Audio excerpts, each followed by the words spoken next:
Joe Brandon seat saga. Yeah, there's fake news on there. John Oliver on Modi. Check out these absolute bars. What is this?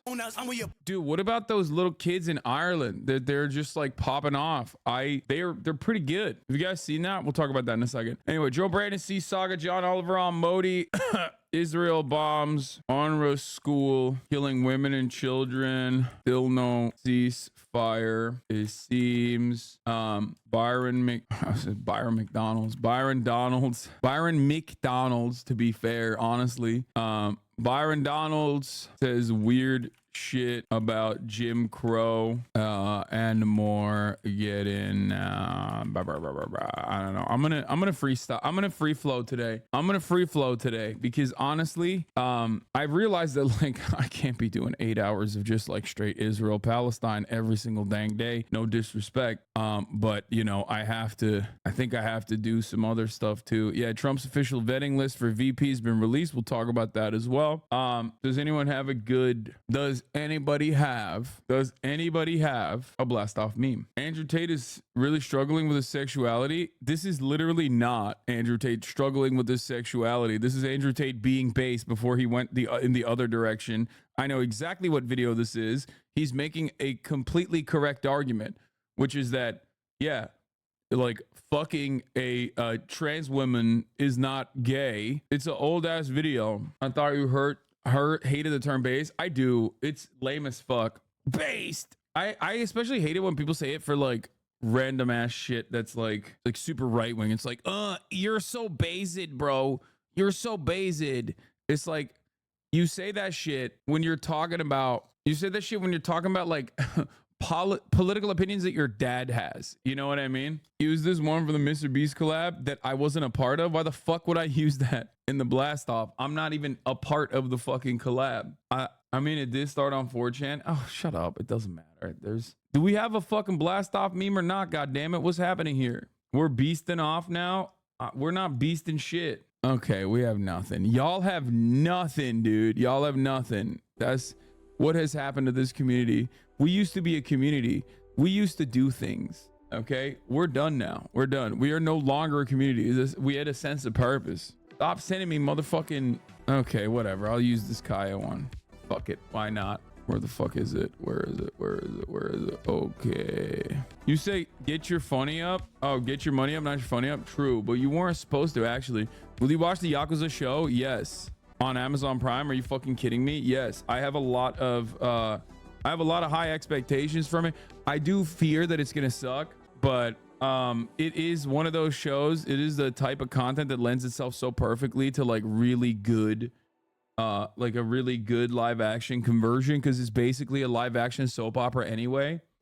I hope they use that. I hope they use that energy, like the soap opera energy. Are you gonna watch Kneecap? What the fuck's that? No memes until you finish Wano. Shut the fuck up. You don't tell me what to do, okay? Joe Brandon C. Saga. John Oliver on Modi. Israel bombs UNRWA school, killing women and children. Still no ceasefire, it seems. Byron McDonald says weird shit about Jim Crow. More. Get in now. So, did they actually bomb the school, or is that like that time where you called the 100% on a hospital bombing and it turned out wrong? Wait, brother, I don't know if you know this, but I do legitimately love and respect the fact that you still have the audacity to run this narrative when Israel has blown up every hospital in the Gaza Strip. Like, you had to have been bludgeoned with a fucking hard object immediately after the Al Ahly bombing, because it's been 8 fucking months and Israel has blown up every fucking hospital. Israel had hit Al Ahly literally before that explosion at the courtyard. But it's crazy to me that this motherfucker is still going, did they actually bomb this school? Bro, they haven't just bombed this school, dumb fuck. They've bombed every single fucking school in the Gaza Strip. What are you talking about? Oh my God, they've literally demolished universities in its entirety. This fucking idiot is like, is it like that time you got it wrong? I didn't get shit wrong, jackass. You just closed your eyes after you watched one fucking drama video. Respect though.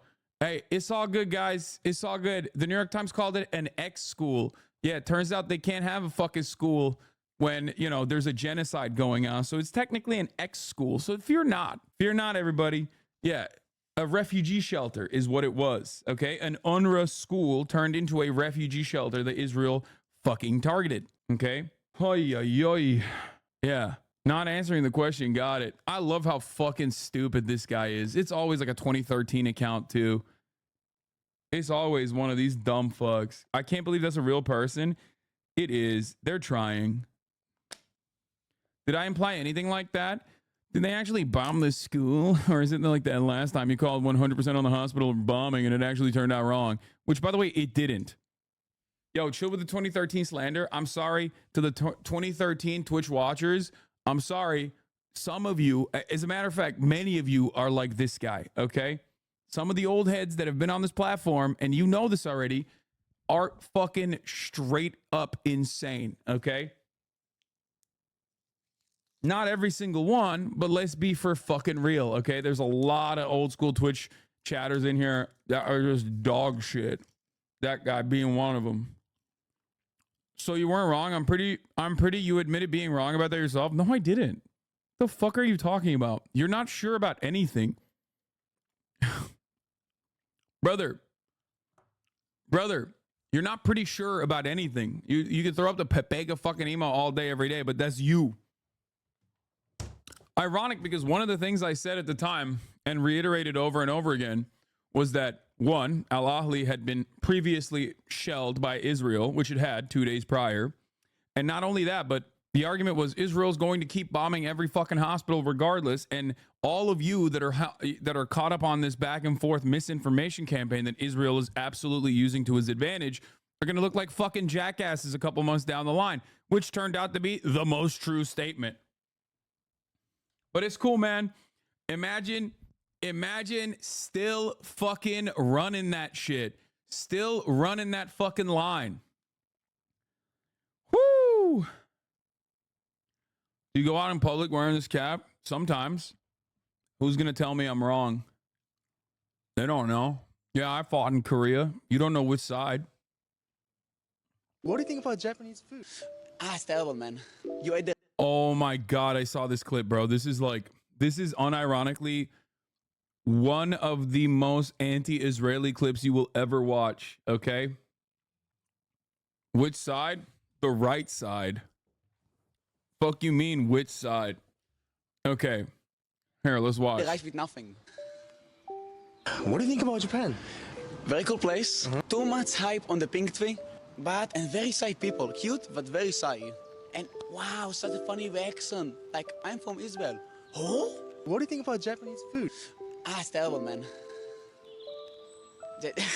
I know it's not a very common opinion, but I think it is a common opinion, and everybody feel like they have to say, oh, Japanese food is so good, but there is no taste. You ate the rice with nothing. Oh my gosh. Why do you think Japanese food has no taste? What? Like he literally knew while he was interviewing. He was like, "Oh my God, they're gonna eat your fucking ass." I've never heard such unhinged shit. How dare you say that about Nippon? No, it's just because. Okay, the reason why this is hilarious is because, one, you're Israeli, okay? Like, you're Israeli. What the fuck are you talking about? And two, objectively, Japanese food is pretty fucking fire. And not like, oh my God, I'm such a fucking big Japan fan or whatever. Like, it is really, really good. It's super high quality for the most part.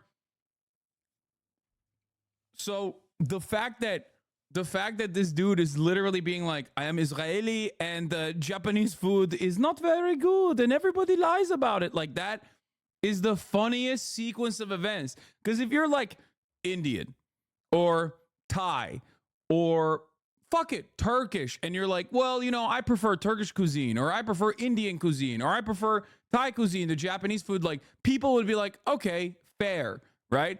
To each their own. These are like actually solid cuisines, like, that the rest of the globe respects. Israeli cuisine is non-existent. It is a combination of things that people put together from the many different parts of the world that they came from. So it is hilarious to say this because many Israelis wouldn't agree with this fucking guy either, because it's like a ridiculous thing.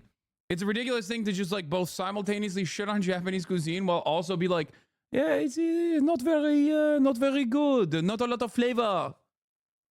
What kind of food you had? Okay, because there's no taste. Like the answer is in the question. I tried sushi. It's just the fish with rice. The fish is fine. The rice, like you can get rid of it. I ate some tempura stuff, and it tastes good. But everything tastes good in deep oil. I can go to USA for this. You have this bowl of how do you call it? Octopus? Yeah, takoyaki. Okay. Takoyaki. Yeah, it's almost zero taste. It's like it's funny to eat it like in your mouth, but almost no taste.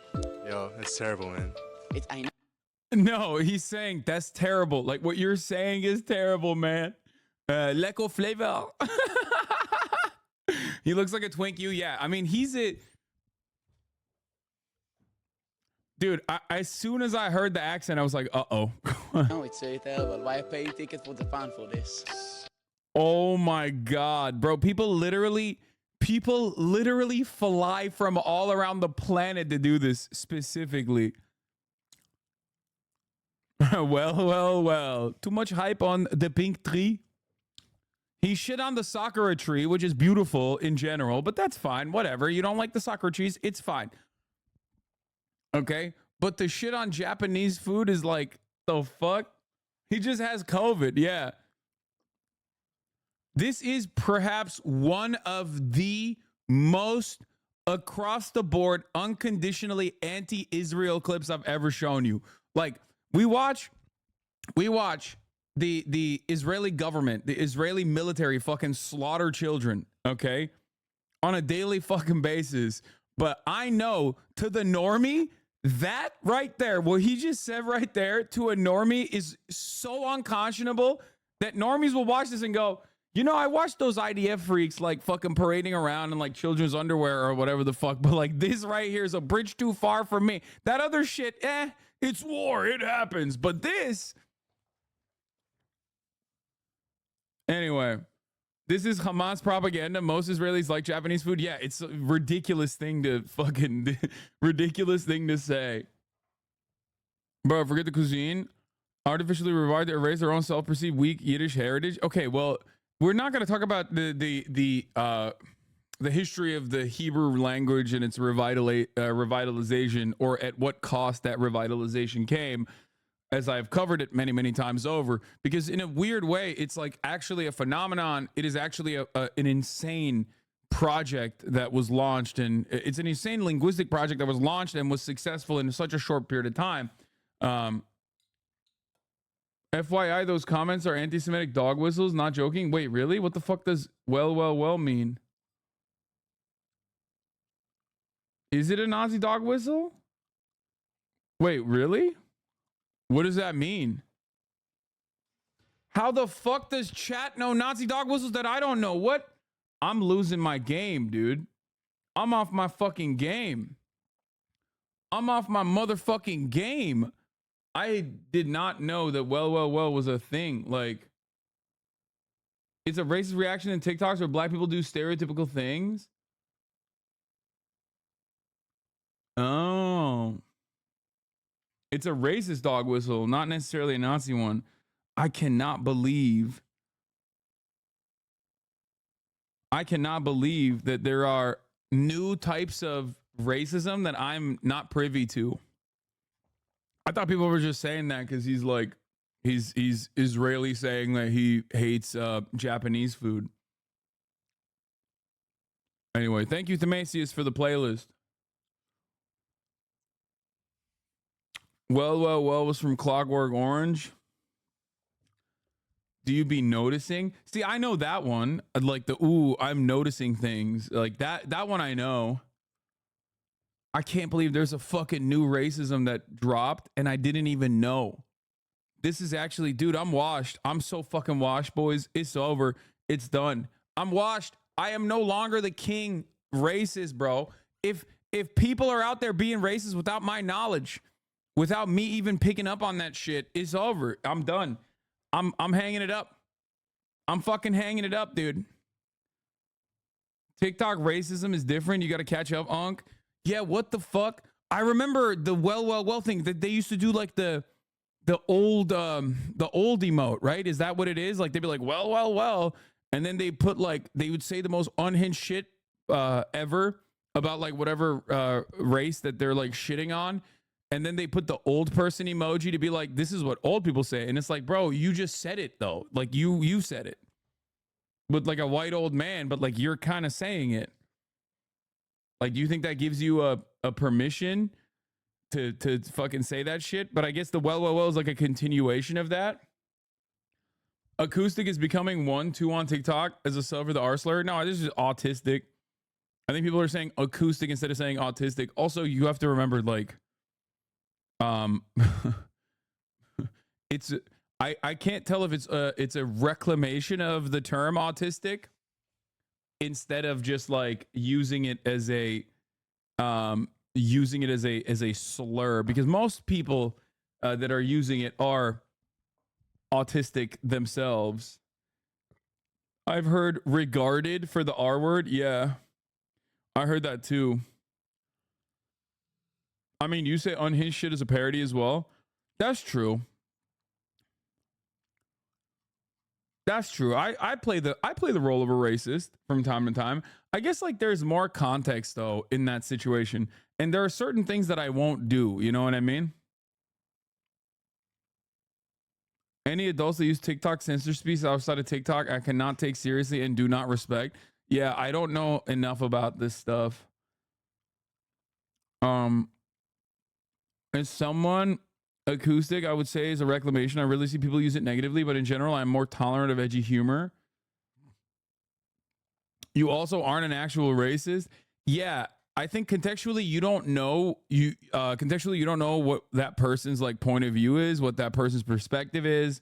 So I think I have a little bit more leeway when I play fast and loose with like different types of like racist characters. Because like, my entire life's work speaks for itself as far as my political perspective. Whereas when you see like a random fucking comment from a white person, you're like, what's happening here? You say the C slur all the time. Is that parody? Fuck no. That's real. That's real racism. I'm a anti-white racist. We was kings in sheet. Racism is coming back. I saw that. Yeah. That's like, but that's not even a comeback. That's more so just like the 4chanification of online. So much of the meta on 4chan that like groypers would be passing around has basically turned into legitimate aspects in popular culture, which is pretty crazy. For those of you who don't know, We Was Kangs is like a very racist it's a racist depiction of like not only just hoteps but like in general all black people being portrayed in a certain way, and it makes fun of like AAVE in a racist way. Obviously, like it's making fun of AAVE, and beyond that, not gonna lie, you sound kind of out of touch on this. Hassan's so old he forgot about ironical jokes. And then the other part of it is the you guys might even remember the Didn't Do Nothing.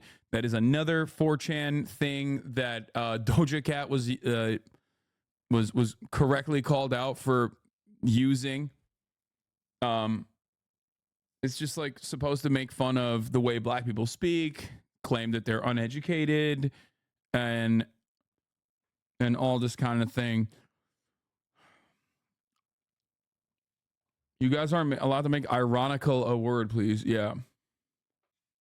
Well, seems like a common expression. I'm so confused. Yeah. I think well is kind of like the okay sign, right? Contextually, it just depends. It's one of those things where like, yeah, if you throw up the fucking sign randomly, it's like whatever. If you throw up the sign and you're like a literal white supremacist and in a fucking court or whatever, you're doing it specifically for a purpose. It's like that's the entire point of a dog whistle in general. Apart from its original meaning, since summer 2023, it's been a hate speech used by neo-Nazis targeting black or Jewish people. Since then, though, it's been used as a hate speech against any group coming from everyone on TikTok. Okay. Now I know. Now I know. I can't believe there's fucking new racisms out there that I wasn't even aware of. You know what I mean? It's crazy.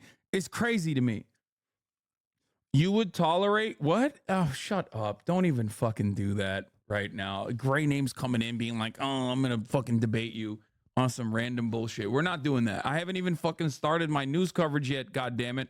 Shut the fuck up. And we got this Greg Doucette clip that we got to watch as well. I'd like to solve the puzzle is one I see a lot in right-wing comment sections when blaming black people for crime. Pepe is very racist originally. No, Pepe originally is not racist at all. And then it turns into Pepe originally is not racist at all. And then it turned racist by 4chan. They were like using it, but ultimately it has been reclaimed, I guess. So there's an entire documentary about how Pepe the Frog and the creator of Pepe the Frog was like, dude, what the fuck are you doing? Like, I hate you. I hate this racist shit. Brother, I literally just introduced you a taste of new levels of racism a couple days ago. Yeah, but, you know, white people doing racism to marginalized communities is extremely my shit. Like, I don't know about, like, Indian racism is out of control because of, like, the caste structure and how much reading you have to do specifically to be the right kind of racist. To Americans, bro, to Americans, they think everyone is Indian. You know what I mean? They don't even know Indians are Asian, okay? Americans are so fucking racist. They think Asians are only East Asians. If you're South Asian, they're like, that's a different thing. That's Indian. Bro, we're so fucking racist. We're called the Native Americans Indians, bro. We are so indiscriminate with our discrimination. It's kind of funny, really. You saw the Chavo Boys make fun of you? They did? When? I did not. Racism is my shit's a wild ass quote. Is it? Is it a wild ass quote when it literally is my shit? We're still using 400+ slurs on indigenous people. Not gonna lie, seeing the which race wouldn't you date TikToks, the answer always being Indians is super annoying. Yeah, I've seen a lot of that. I've seen a lot of that on TikTok. It's kind of interesting because like then you also have the you know how like there's a couple black content creators that do like racist depictions of black people for white people to watch. Like they'll eat like fried chicken, like kind of in a goofy way, like specifically for racist white people. I feel like there is like an Indian version of that as well. There's like a bunch of like Indian content creators that do that shit too. And obviously, no, not King Botch, but I mean, he's done some stuff too, but I'm not even talking about him. I'm talking about like the Super Jack guy, the guy who does like the faces. Unfollowing for bad fitness advice? Wait, what? Yeah, Indian racism is like pretty fucking popular. It's pretty poppin'. Anyway.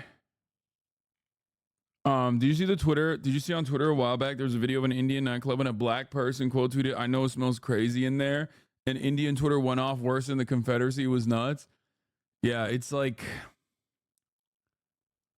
Hasanabi explaining Asia to gray names be like. So when I was just in the box, man, there was some dumbass that kept asking me, what language do they speak in Asia? I tried to explain to him Asia is a continent made up of many different countries that speak different languages.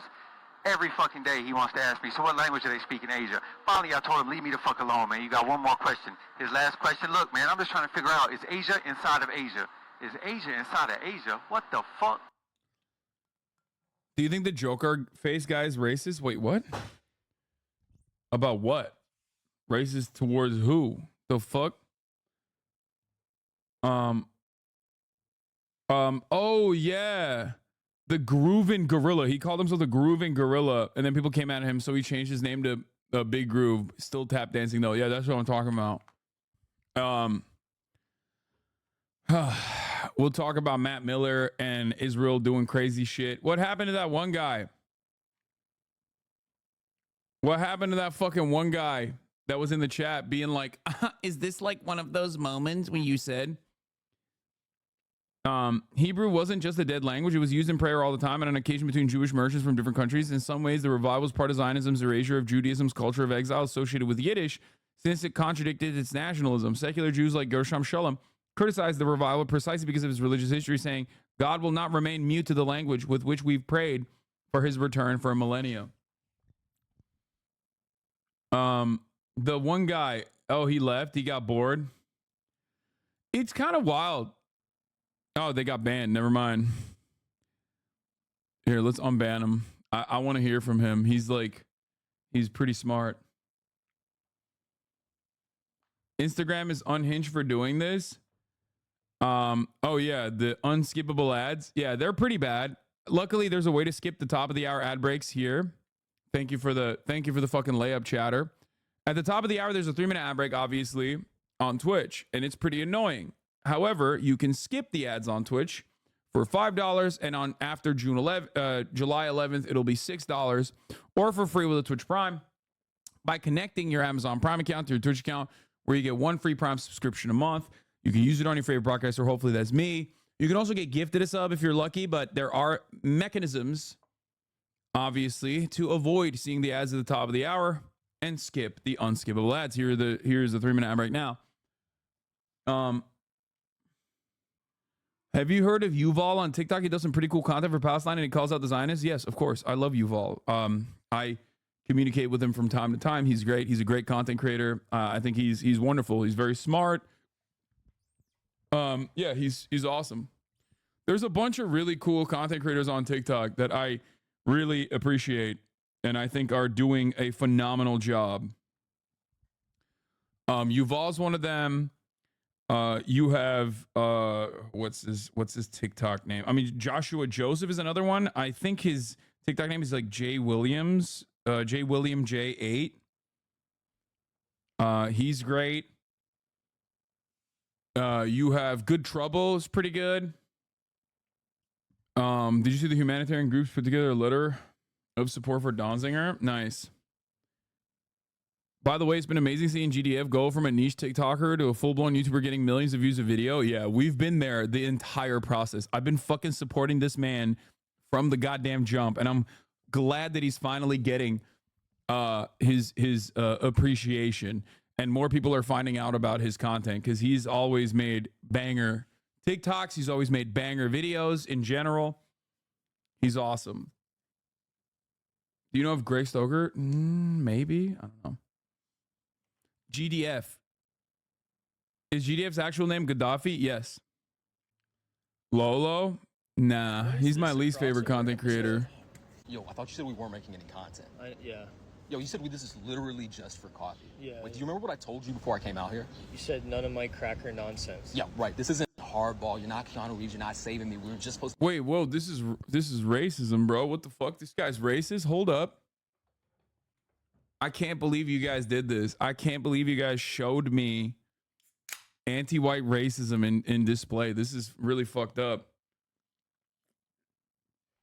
Supposed to meet up and chill. Yeah. Okay, you got that? Yeah. I got this thing going with you all. Oh. I only got one of y'all. Okay. Can't be doubling up, all right? It's gonna confuse people. One of y'all? One of me? Yeah, one of you. You know what I'm talking about. I'm shaking. Please take this video off. The anti-white racism is out of control on TikTok, it seems. What? Hey, Hassan, when do you call to arms for the protected Joshua trees and desert tortoise that have become endangered by Kern County in their new development? Do you support tortoise, Hassan? Do you support us? Are you another grifter, Los Angeles, Hollywood scum? You went 0 to 100 so fast. I have no fucking idea what's going on. But I don't even know what. I have no idea what it is. Arm the turtles. Give the turtles weapons now. That's right, son. Get informed. Yeah, give the turtles the weapons, okay? Get right, son. Turd surfer. Okay, is that good? I don't know. Do we give them guns? Can we give the turtles guns immediately? There is a real turticide happening. And Turd Surfer is here to stop it. I like all turtles, including Teenage Mutant Ninja Turtles. All matter of turtles I'm cool with. Give the turtles a nuke. All right, let's get started on Israel, Hamas, IDF strikes UN school in Gaza, killing 40. Themasius, what did you say there was TOS on this one? We're going to get to some serious news, and then we're going to do some not so serious news. Sorry for the fucking switch up like that, but let's get back to reality. Brutal transition, I know. I've been watching your Who the Fuck Did I Marry series for 3 days. Oh, nice. Okay, get real, man. Turtles need ninja weapons, not guns. Yeah, give them nunchucks. Give them the ninja stars. Give them what is it, kunai? Whatever, like the fucking. Give them whatever they need. Okay, give them katanas. 105 injured kid. Okay. All right. Let's start with some serious news. Israeli fighter jets struck in the middle of the night. The people were sleeping, huddled in an UNRWA school in Deir al-Balach. As so often in this war, a place that should have been safe but wasn't. The Gazan Health Ministry says For the record, I need you to understand something. This is in central Gaza. Okay, this is not Rafah. This is it. This is an a UNRWA school that turned into another, like, refugee camp. Basically, people are inside the school, and Israel, unsurprisingly, bombed it last night. Rafah is in north. No, Rafah is the southernmost point of. Rafah is the southernmost point of Gaza that borders Egypt, even though Israel took over the Egyptian side of the border as well. 14 children and 9 women were amongst the dead. We were sleeping when we suddenly saw a rocket falling on us. On the second floor there were martyrs, and on the first they were injured. That's all we saw. The Israelis say they were targeting 20 to 30 Hamas fighters located in the school. The school had terrorists who actually took part in the murderous attack of October the 7th. We took them out. We targeted Hamas. Please just notice what the reporter says at the end, and now she does a Hamas is responsible take. Yeah.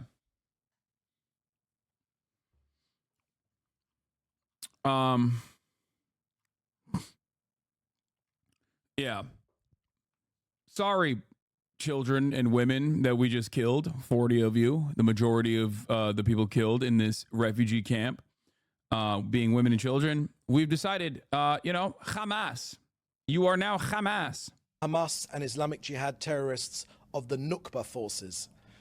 They obviously sought to exploit the school and shelter there. This is so funny because he's like, yes, they thought that we would hold back if there were women and children there. And boy, were they wrong.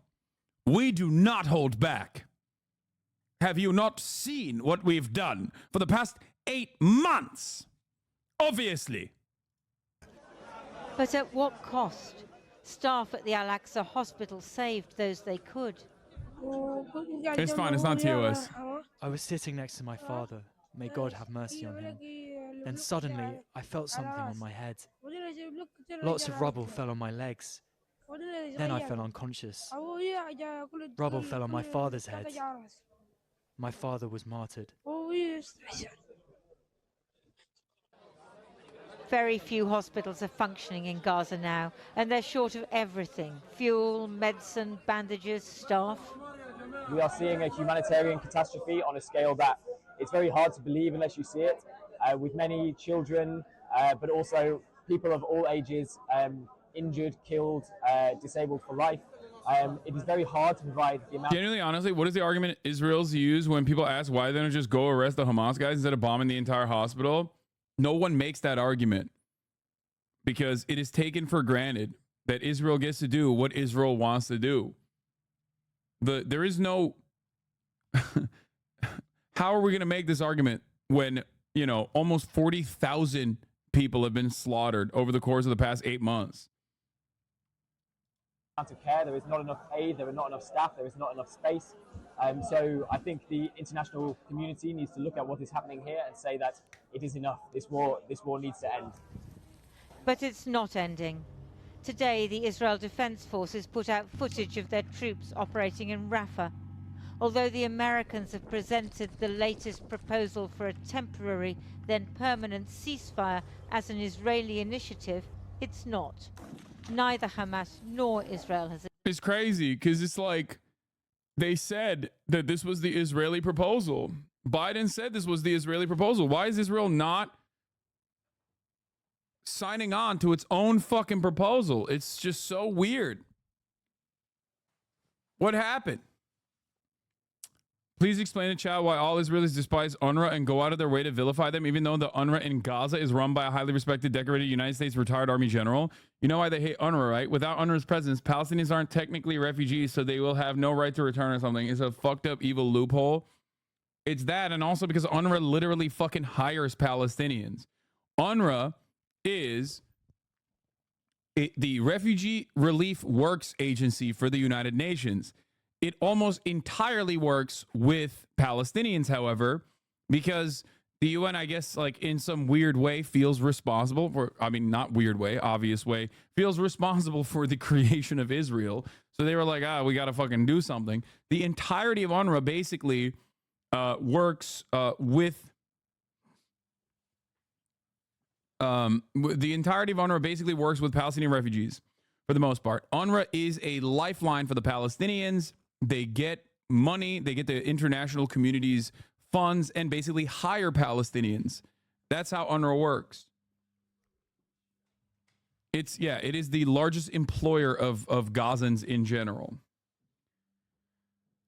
Overnight, Daniel Hagari, of course, came out immediately and was like, they are terrorists operating inside of a UN school. UNRWA is working with the terrorists. BB could literally walk on stage at Brandon's next media address, hold him down, and fuck his ass on live TV, and the U.S. government thank Israel for it. Yes. We'll cover this in a second. Let's just look at this.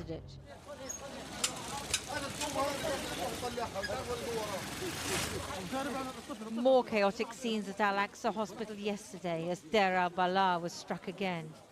He brings in a baby, but it's not his. An older child has to try to save a younger one, despite her own trauma and distress. Then she sees the baby. It's her niece. It's overwhelming.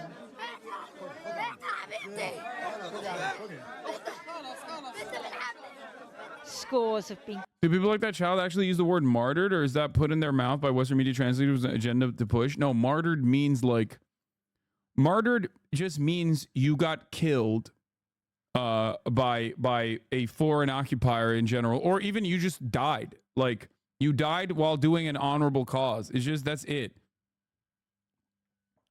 Like, you died early. Yeah, it's not like it doesn't mean that like you exploded yourself with a fucking suicide vest or something, which is what Americans think it means. It's the same as jihad. Jihad is not supposed to mean put a fucking strap yourself with a goddamn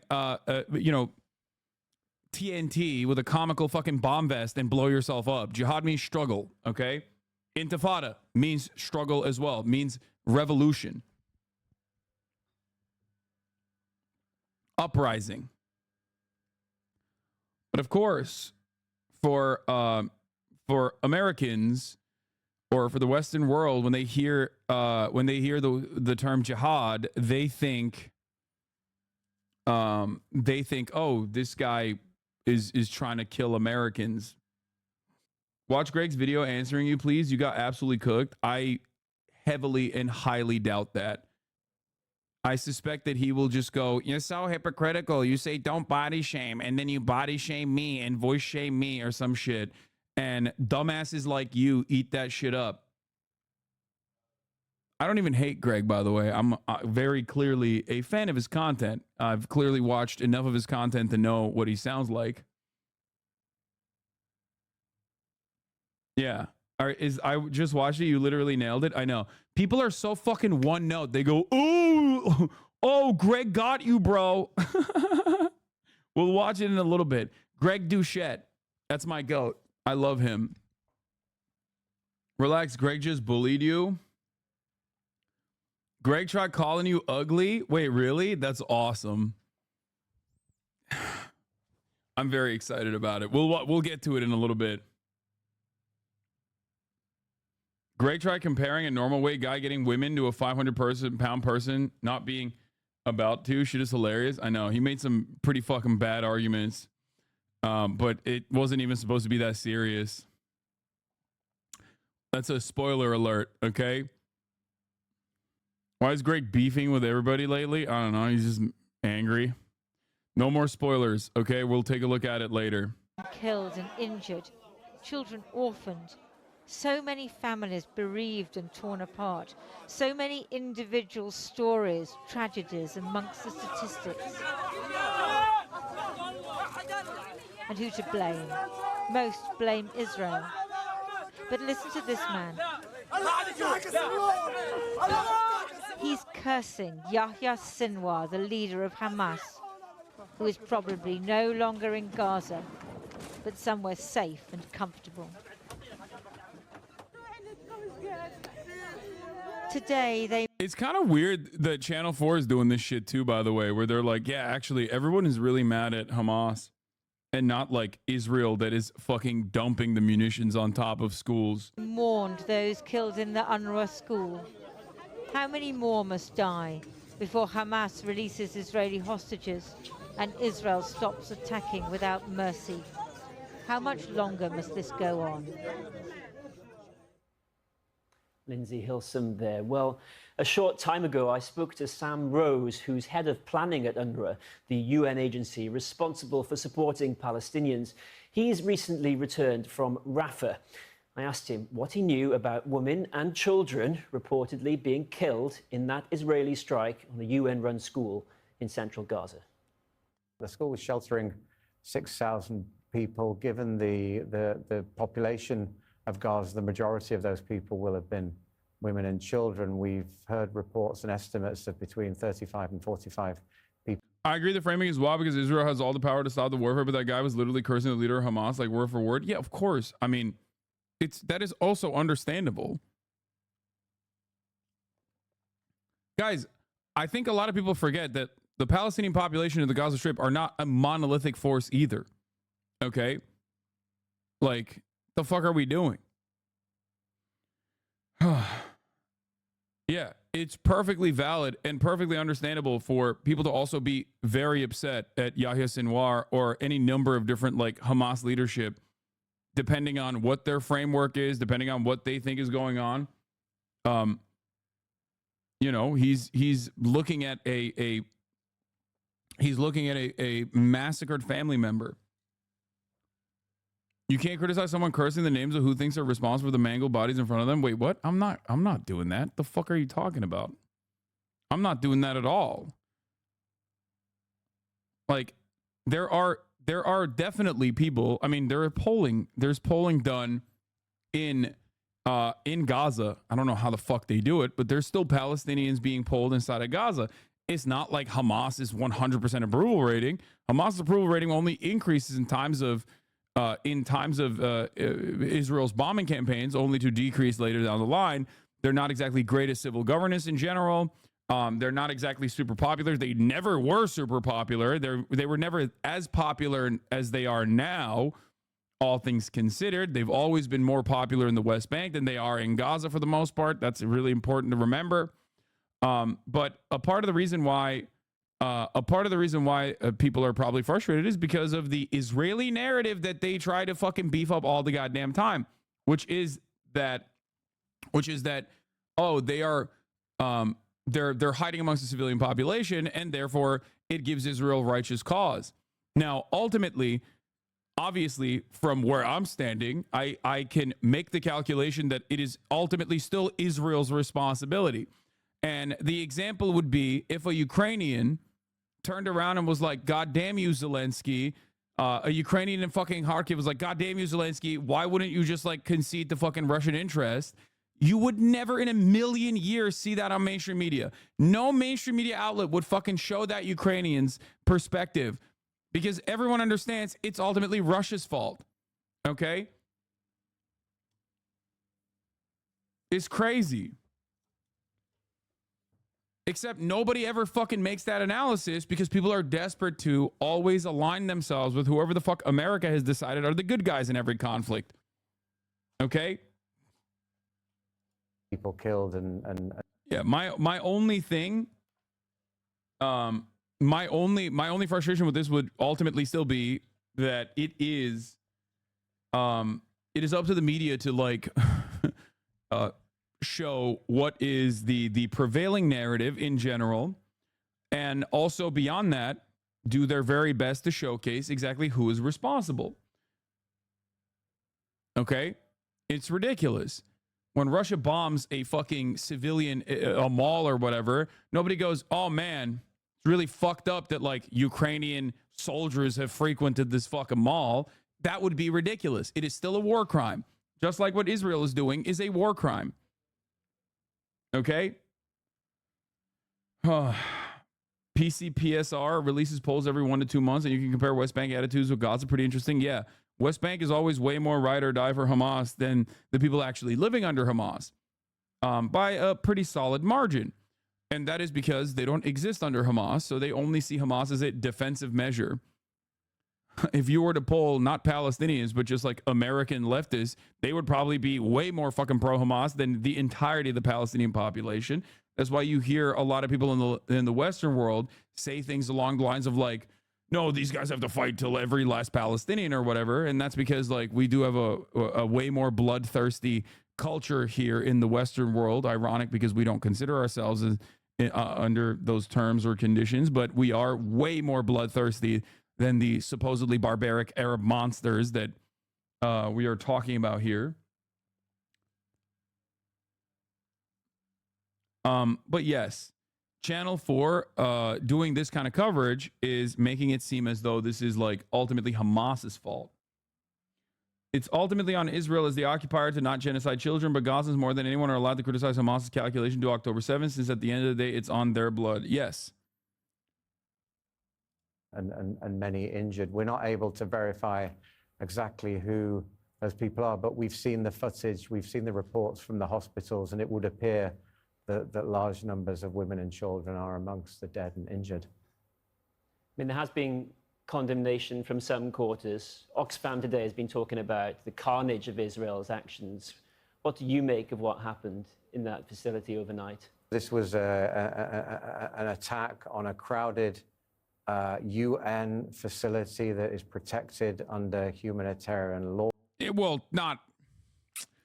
It's protected under humanitarian law and it's run by the UN, but here is my counter. Hamas. I rest my case. I rest my case. Have you considered Hamas? Yahya Sinwar and also Hamas. And the humanitarian nature of that facility has to be respected by all parties. Israel says that this UN school was being used as a base by Hamas fighters. So prior to this strike last night, as the UN agency running the school, did you have any information or suspicion that there were Hamas fighters based there? No, we did not. We did not have any information to that effect.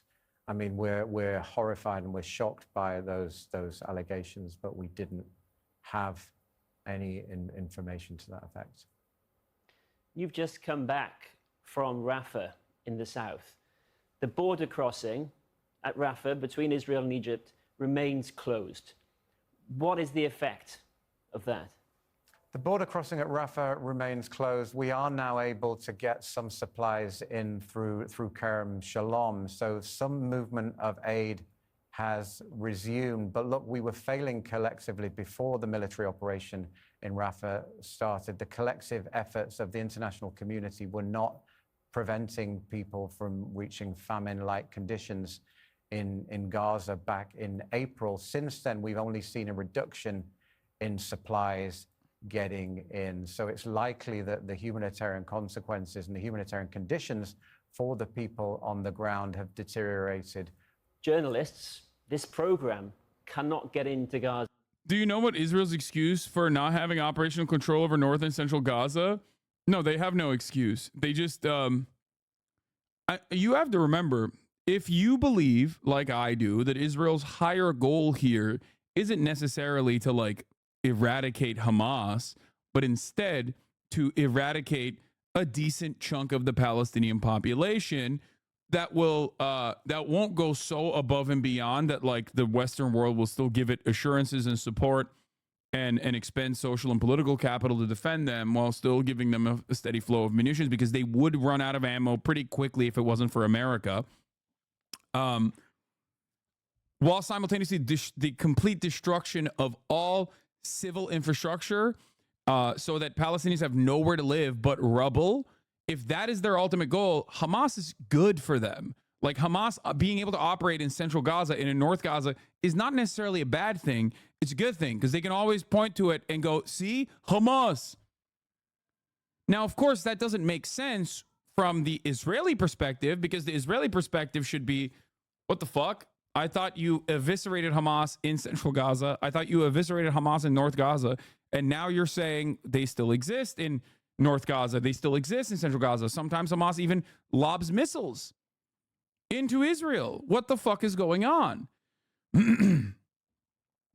Ultimately for them, it's perfect, because as I mentioned, they can simply point to it and say, this is why we have to keep blowing shit up. Anyway. We can't verify what's going on in there with our own eyes, with our team. By the way, the reason why people don't ask that question inside of Israel is because the higher goal, the higher purpose of this like siege, just like every other fucking siege, is shared by the broader Israeli public as well. That's the reason. It's shared by the broader Israeli public. They also want the IDF to keep, eviscerating Gaza. So tell us, from your experience over the past few weeks, what has stayed with you from your latest visit there? What has stayed with me is the sheer horror of the situation, the sadness, the emptiness, the loss, and the destruction that literally everyone inside Gaza is facing right now, and the conditions that the civilian population has to put up with, that just continue, that go on and on, just doesn't bear thinking about what the reckoning will be for individuals and communities when this finally comes to an end. Just finally, do you detect any hope for a ceasefire? There's this proposal on the table from Joe Biden. What do people make of it in Gaza? People have... Yeah, polling throughout the month since October shows the average Israeli doesn't think they're hitting them hard enough. Yes. Specifically, overwhelming support from the Jewish Israeli population, which is comprised of 75% of the Israeli population, has almost always overwhelmingly supported the notion that the IDF is not bombing Gaza hard enough. Even when directly asked about the civilian casualties, that calculation does not change. Gaza have gone through so much. They've seen so many false doors. They pray for an end to it. They know that at some point it will come to an end. But look, they're just completely exhausted right now, and a real fear that if these ceasefire efforts don't yield anything, that the next phase of the conflict will be even more brutal and even more painful. Sam Rose, thank you so much for speaking with us. Thank you. Thank you. As we wrap up the coverage of the 80. So yeah, that's the cool little thing that Israel did. Here is the man with the world's largest ears, Daniel Hagari, IDF spokesperson, talking about Hamas terrorists operating inside of UN school. The IDF conducted a precise intelligence-based strike, targeted dozens of Hamas and Islamic Jihad terrorists hiding inside a UN school in Gaza. Some of these terrorists participated in the Hamas massacre of October 7th. I will soon reveal the identities of some of the terrorists we eliminated. The terrorists were operating from this UN school. They were planning and conducting attacks from inside classrooms of this UNRWA school. Our precise strike was based on concrete intelligence from multiple sources. The terrorists inside this school were planning more attacks. Oh, why are they speaking in English? You know why. This is for Americans and the Western world to hear. In Hebrew, he doesn't have to make these defenses. In Hebrew, he's just like, yeah, we killed him. It's great. It's awesome. Who gives a shit? But to the Western world, he has to be like, here is why we killed a bunch of women and children today. Knowing full well that a lot more people are paying attention and a lot more people are now associating Israel's bombing campaigns with the negative connotation of killing women and children. Majority women and children, which is what they did again, because this is where refugees were sleeping when they did that. Against Israelis, some of them imminent. We stopped a ticking time bomb. This is what it was. Yeah. No, a ticking time bomb. Every time we blow up a school, it's a ticking time bomb, guys. You don't understand. Okay? It's a ticking time bomb of Hamas. Intelligence indicated that the terrorists were operating from inside these three classrooms. 3 classrooms. We delayed our strike twice because we identified civilians in the area. Wait. Okay. So then why did you stop? So why did you choose not to delay it then? What changed? You still ended up killing a shitload of civilians. What the fuck? I think directly five children out of the 40, and the majority of those killed were women and children. Again, we had aerial surveillance that had been monitoring the Hamas compound for a few days. We conducted the strike once our intelligence and surveillance indicated that there were no women or children inside the Hamas compound, inside those... Wait, so what happened? How the fuck did they... Wait, so how did women and children die regardless? Those classrooms. Despite the complex operational conditions, our Air Force used precise munitions to target the 3 specific classrooms that the terrorists were hiding inside. Here are some of the terrorists who were hiding inside the UN school in Nuseirat, who we eliminated before they could carry out more attacks against Israelis. Hamas and Islamic Jihad terrorists, some from the Nukhba force.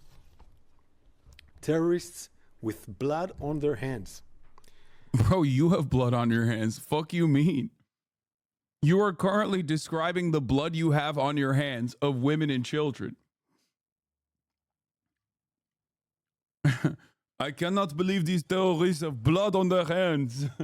This is why we had to kill all of the women and children, which were valid.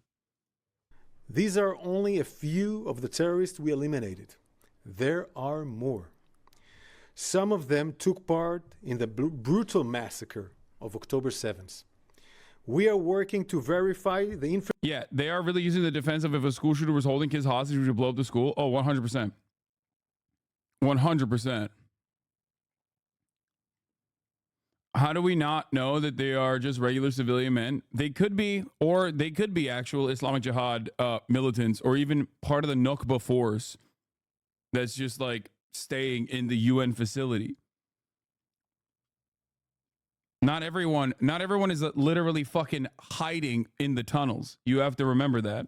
Information before we will share it. This is the 5th time we have had to target Hamas and Islamic Jihad terrorists operating from inside UNRWA facilities. I want to repeat it. The 5th time we are operating against Hamas that is using UNRWA facilities.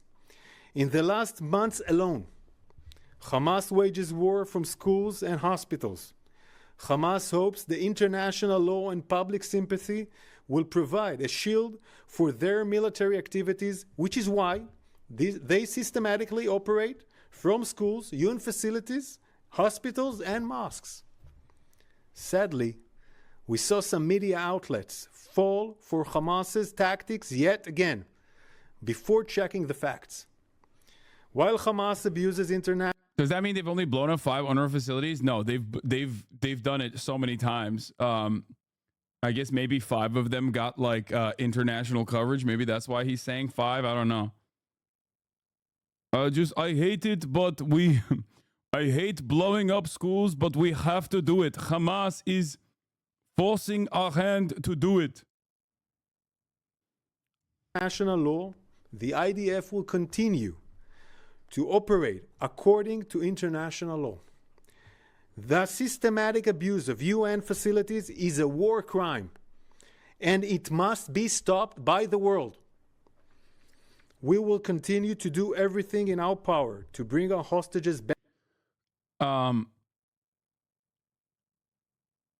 It's wait, what the fuck was I gonna say? Oh, this is another one of my favorite arguments that Israel deploys regularly. It's like it's Hamas that's doing a war crime.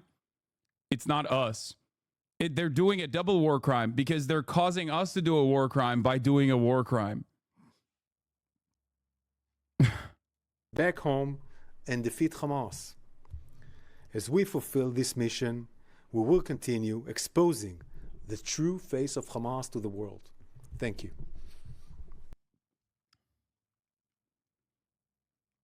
So, Hamas and Islamic Jihad, usually in Telegram channels, will openly reveal when any of their militants have been martyred.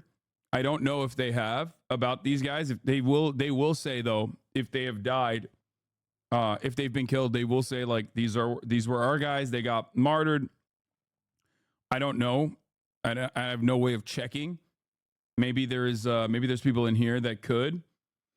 I think that like people on the ground, people that are there have said that no, of course they weren't fucking operating out of the UN facility. But you can't really trust them because they're Arab, you know, they're all Hamas technically. So, but the fact that they're actually showing faces and whatnot probably implies that they were most likely in the facility, most likely staying in the facility. I doubt that they were shooting out of the facility or anything like that. It's just that ultimately, since October 7, there's something that I have brought up over and over and over and over again. Okay? And that is that you cannot conduct a war like this. The reason why they are hiding inside of the civilian population is because more often than not, that is their family members that you are killing alongside them. Okay? We know this from the Where's Daddy AI targeting system that they have, both not just Lavender, but also the Lavender targeting system that is accompanied with the Where's Daddy alert system that informs the Israeli Air Force or the Israeli drone, the Israeli drone strikers to hit certain targets when they go home and are around their families. Elaborate. I have covered this extensively. You can find it on my what the fuck is a Where's Daddy? These people are fucking sick. Okay. I know that there's a lot of new people in here sometimes, or people who haven't seen this, but I've covered this extensively. Here it is. This is from 2 months ago. Israel's using AI to target right here from here. This is the video. If you guys want to learn more about it, There's also an article from 972 magazine that is the article I'm reading here by Yuval Abraham, who found that there is a AI targeting system called Lavender that populates targets for the drones to target. And also on top of that, the where's daddy part of that is specifically drone operatives are alerted when a suspected militant is home alongside their family members. That's when they strike. So something to consider. The subtle tell Hagari just did when he said Hamas was hoping international law and public sympathy would provide a shield. He's admitting that Israel's ignoring the established rules of engagement. No surprise, but it's so blatant. Yeah. Of course. Another chatter mentioned Mohammed and Omar haven't posted today. Two best friends in the war zone. Oh, wait, what? Were they in the facility? No, they don't live. I know for a fact they don't live next to one another. I don't know where they're staying, but I know from talking to them that they don't, because I was trying to do an interview with them. I was trying to have them on the stream, and I know that they don't live in the same place. Hold on. Where is his account? Let me see if I can find it real quick. Hold on 1 second. No, he was active 11 minutes ago. Omar was. But yeah, Omar and Mohammed live in different places. What? Read your Ezra Pound World War II transcripts. History you must understand. What are you saying? Wait, what is Hassan talking about? Chatters, explain.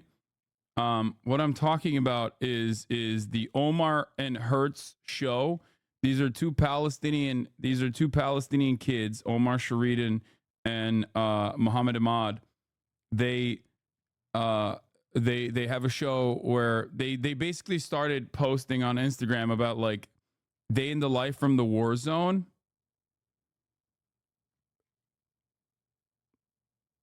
And they're great.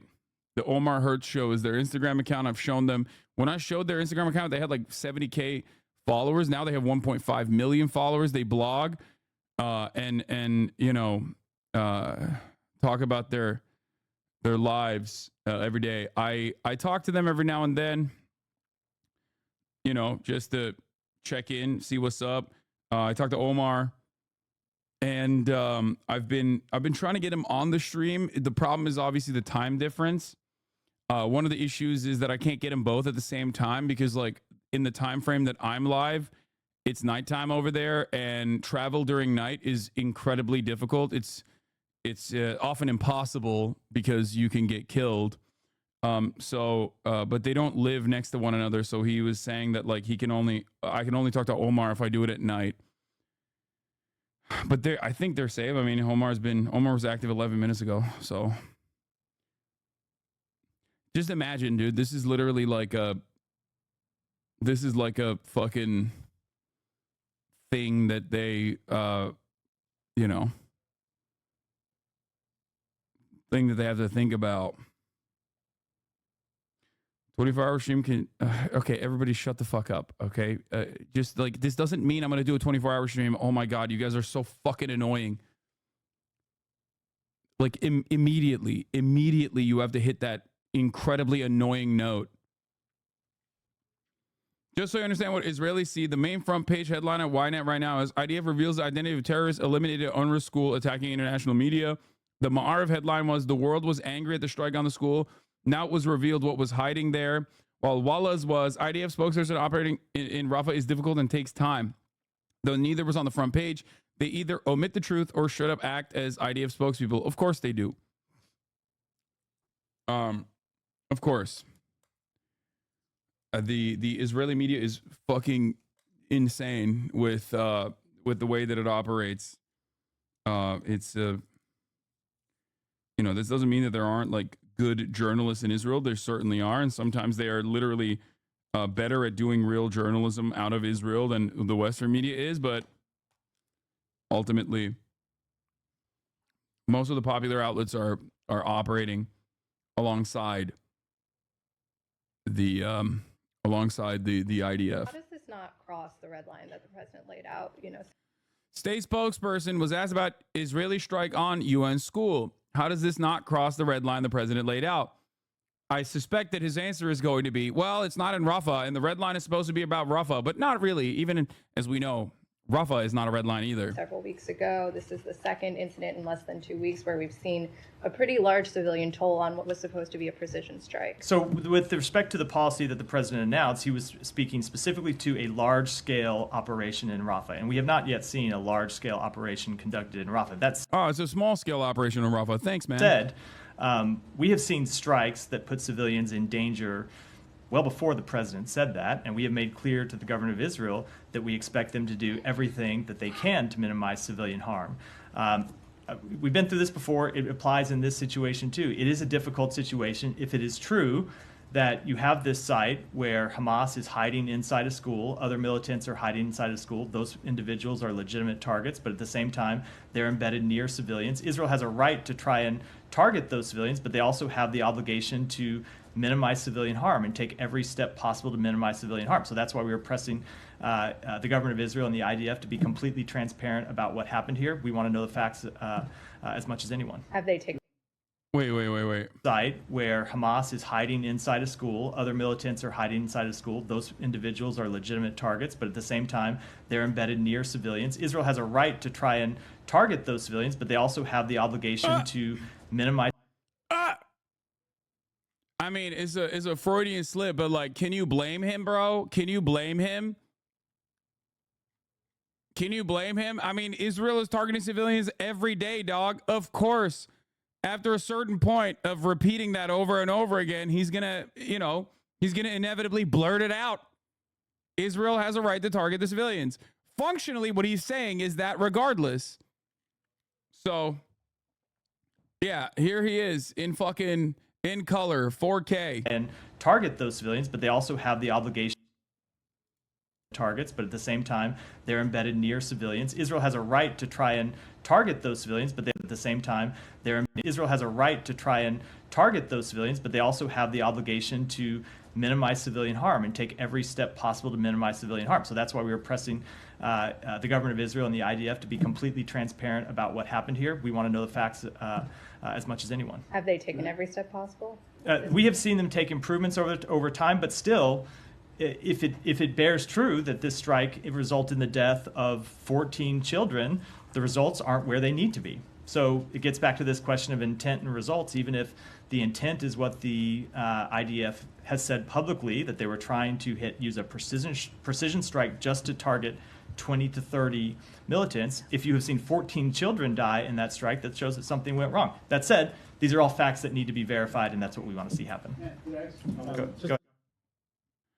How does Do you think Israel will start attacking Lebanon more heavily to keep the conflict going and attempt to expand it? Yes, potentially. That's what they've spelled. Community notes posting Chinese government W's. No dissident student movement is allowed in China. Any public protest in China is ordered by the Chinese government. Students in China show support for Palestine. Yeah. I mean, even that is like, okay. Yeah, dude, it's not allowed. There's no protesting that ever happens in China because the government said it's not allowed.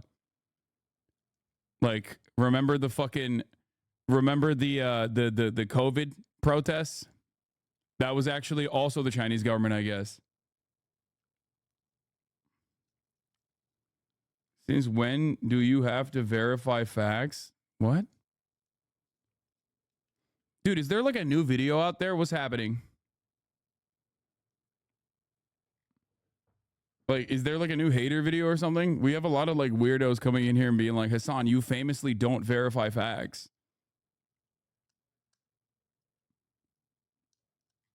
Or is that like, Oh, he was with the he was verifying. Oh, he was shitting on the spokesperson. Sorry. All right, never mind. Never mind. He was talking about the spokesperson. I thought he was like shitting on me. Yeah, George Clooney versus Brandon. Wait, what? No way, dude. George Clooney called one of President Biden's top aides last month to complain about the president's criticism of international criminal court's actions against Israeli leaders, a case his wife Amal Clooney worked on. During the call, Clooney took issue with Biden's statement and the idea that the administration might sanction the ICC, which could impact his wife. His call came just weeks before he is set to appear at a fundraiser for Biden's next Saturday in LA. Oh my Lord, dude. Oh my Lord. That's Amal Clooney's husband, bro. Flexing his nuts. Putting his nuts on the table, dude. You can't be doing that. You can't be doing that, baby. You can't be out here fucking disrupting George Clooney's life. Are you kidding me? He clooned him, dude. It's Clooney time. Get Clooney'd, bitch. Oh, that soft power is so hot. If I had a cock, I would be so hard right now. Yeah, no, this is like, this is great. Dude, this type of shit, for the record, brother, if you have a mom or a dad that is like maybe iffy on Israel, okay, maybe doesn't fully understand what's going on with the ICC, show them this article. Are you kidding me? They will literally instantly flip on a dime.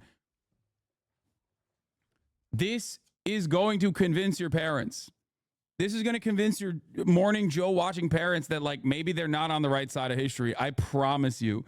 Shit like this comes across silly to us because we're like, who the fuck gives a shit about George Clooney? But your parents will eat this shit up. Okay? Like, they will eat this shit up. Morning Joe's Joe Biden's favorite show, by the way. I know. Well, he did talk about how we got to bring Hassan to the table the other day. So maybe I'm his fucking favorite show. Who knows? You know what I mean? Oh, you may have seen the picture that went viral from yesterday. Jerusalem Day settlers surrounding and attacking a Palestinian journalist. Well, after they attacked them, obviously none of the attackers were punished or arrested. What did happen was that the journalist who was attacked was investigated by the police for an hour and a half afterwards and had his equipment permanently confiscated. You can't make this shit up. That is the least shocking event that I have heard. Less shocking than the top of the hour ad break. Of course, the journalist was a Palestinian. So that makes so much sense. The IDF is not there to actually, the IDF is not there to fucking dish out justice. At the top of the hour, yes, it is not a surprise for many of you. Or maybe if you're subscribed, it is a surprise to you. There's a 3-minute ad break. If you no longer want to see those ads, all you need to do is subscribe for $5 or for free with a Twitch Prime. You can also get gifted a sub if you're lucky. It's going to be $6 soon. Here's the 3-minute ad break now. One of the attackers also featured in a lovely picture and urinating on a wall of a Palestinian shop.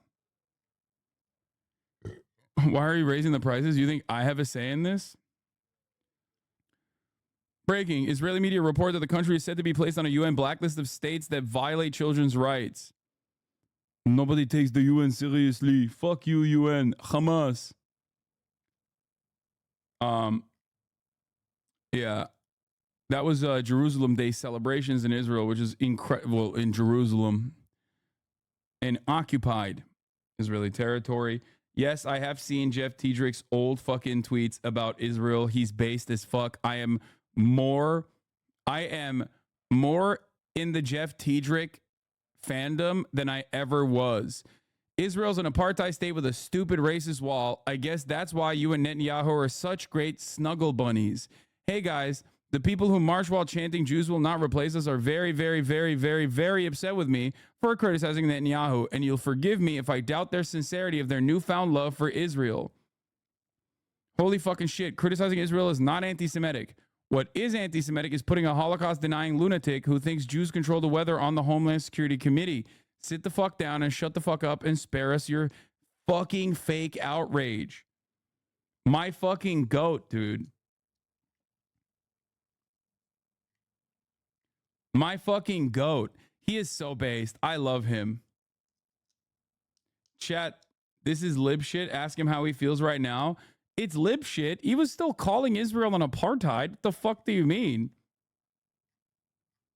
excuse me, he might have had a change of heart post October 7, but it doesn't fucking matter. He was calling Israel an apartheid pre October 7. You know, who knows? This is, for those of you who don't know, this is Jeff Tiedrich, who is the GOAT. He is like the Twitter lib, okay? He is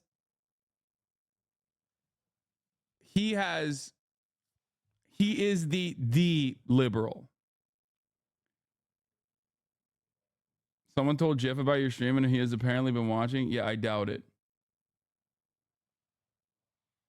He's like if Brooklyn Dad Defiant was good.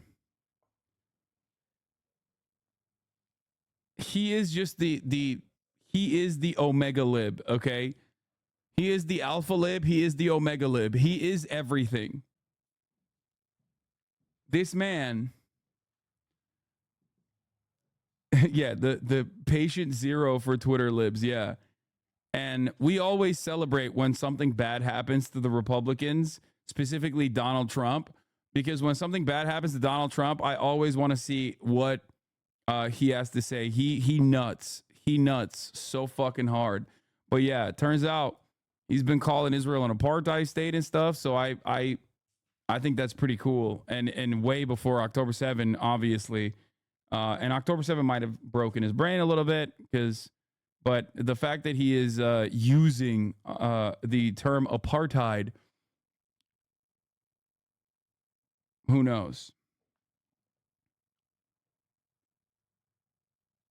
Yeah, his daughter writes a webcomic or something. NAACP message to Biden. It's one thing to call for a ceasefire. It's another to take measures necessary to work towards our liberation for all. Whoa. The NAACP follows me? What the fuck? That's weird. Oh, they follow 27,000 people. Okay, that makes sense. NAACP is pretty fucking libbed up. So when they're saying this, it's a big deal, I would say. It means that a lot of like liberal organs, liberal mouthpieces, liberal organizations, not organs, are they're recording your activity. Yeah. It is a benign organization overall, yes, but they're also very liberal. They're like they're the NAACP is like I would say it's like the Congressional Black Caucus. Like they are Democratic Party dick riders for the most part. Like that's how they operate as. So it's good that they are speaking out against this as well. All right, let's get to the 80th anniversary of D-Day, Jack. 80th anniversary of D-Day. We want to go back to Tony in Normandy one more time for some closing thoughts. Tony, over to you.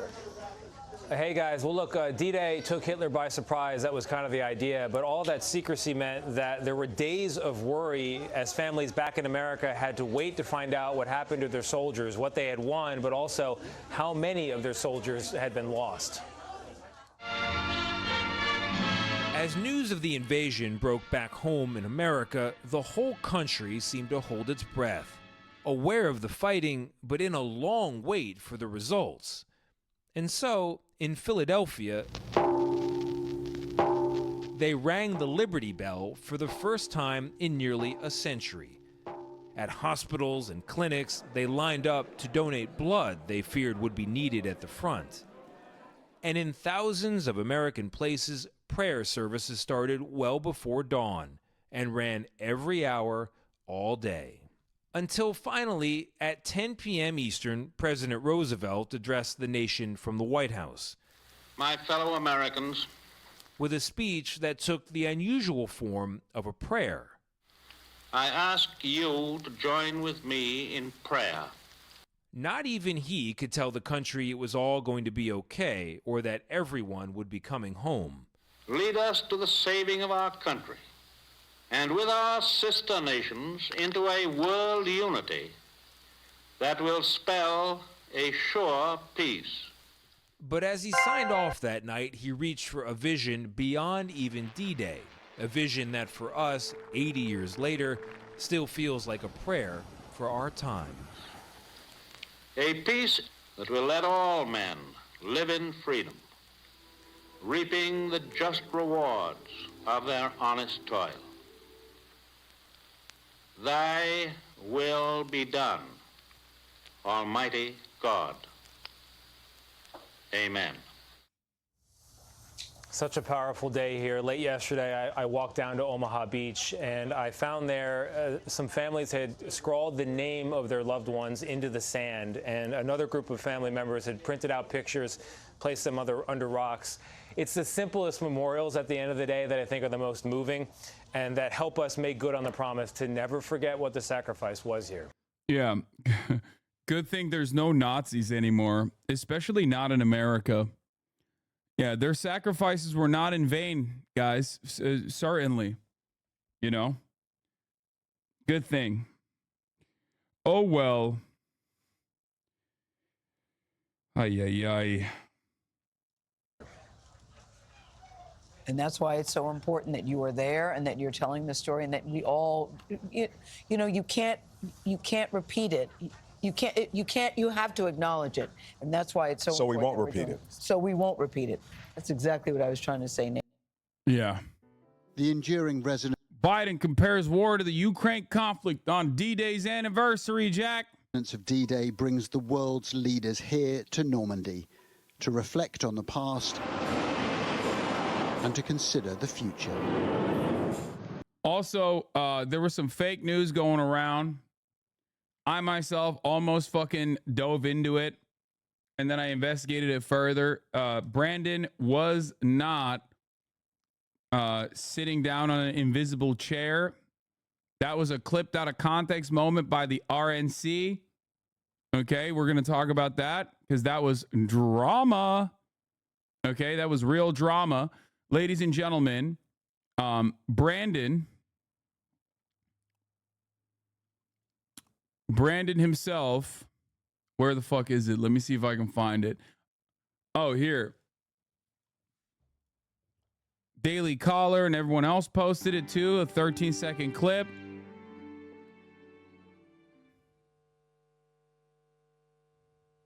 Distinguished guests, please welcome the Honorable Lloyd. This clip makes it seem like there's no chairs there, and he's just like reaching for nothing. What's he doing? Turns out there are chairs there, as you can see back here. Okay, but this went viral. This went viral on Twitter, obviously. 8 hours ago, everybody was like, "Oh, lol!" Like Brandon is fucking.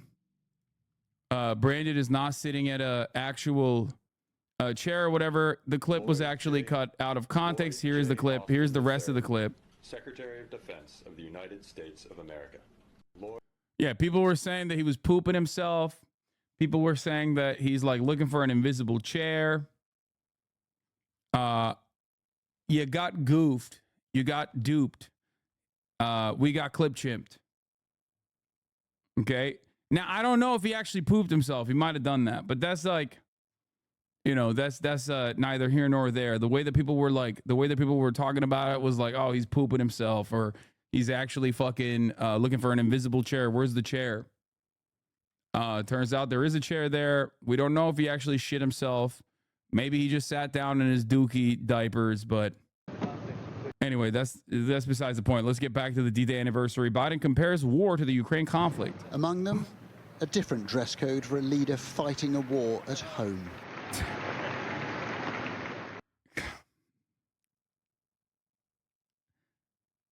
Volodymyr Zelensky arrived in France to warm embraces. He was among friends. On a day when we remember the sacrifices of the past, he a reminder that Europe is still a continent darkened by war. Thank you to the people of Ukraine for their bravery and their love of freedom. We are here and we shall not be weakened. A decade ago, the Russian president was in Normandy for D-Day. Now Vladimir Putin is a pariah. There were no Russian officials present. Okay, historically speaking, you know, the USSR did win that shit, okay? I mean, fuck Vladimir Putin, but like the USSR did win that shit. Let's be for fucking real for a moment, okay? America did a lot. But the USSR carried that shit. The W is on them for the most part. I don't give a fuck what people say. It's historical revisionism to act like the USSR did not carry World War II, okay? Now, you might say Russia and USSR are different. That's fine. You know, that's all right. But like they do deserve the finals MVP title for sure. But once it was very different. Here is Putin in 2013 presenting medals to British veterans. Yeah, British intelligence, Russian blood, American steel. One of those veterans was here today, still full of life, but fearful that history is being repeated again. War is no answer. USSR wasn't at Normandy on D-Day? Yeah, because they were too busy fucking murking and saving Eastern Europe. That's the various things. And I have in my pocket now a message from Putin, who gave me a medal, a bravery award, and then goes and pulls a trick like marching into the Ukraine. It's terrible. But I just can't understand the human mind anymore. If that seems like despair, then the American president brought resolve. At 81 years old, Joe... Ukraine was also extremely important to winning World War II. Yes, this is also true. Which, you know, it's a part of the Red Army, though. Which is kind of sad when you consider the current state of affairs in Ukraine, or the current politics in Ukraine, and how the actual charlatans who collaborate with the Nazis, who wanted to not be a part of the USSR, who wanted to engage in their own nationalist movement, thinking that collaborating with the Nazis would actually give them a nation state. Those motherfuckers are now revered figures. Like, they're celebrated now, which is a really sad state of affairs in general. Not only made worse, of course, by Vladimir Putin's invasion of Ukraine. USSR collaborated with the Nazis too, though. Yes, the USSR's collaboration with the Nazis is literally the same as appeasement. Okay, it is once again historical revisionism. I don't know why liberals drop this shit so fucking hard, because it is akin to claiming, well, Abraham Lincoln was a Republican, and not thinking about what has happened to party alignment since then.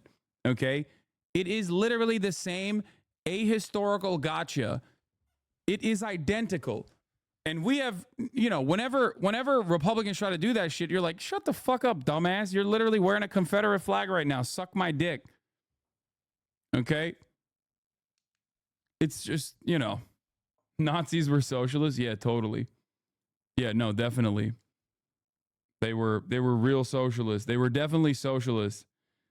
That's why they killed all the socialists and also put them in fucking concentration camps first. Most Ukraine, yeah, exactly. In Ukraine Nazi collaboration, though, Babela is silly because most Ukrainians, the overwhelming majority of Ukrainians, did not support the nationalists. They supported the Red Army. Millions. Biden is almost certain to be the last US president who was alive at the time D-Day took place in 1944. We will not walk away.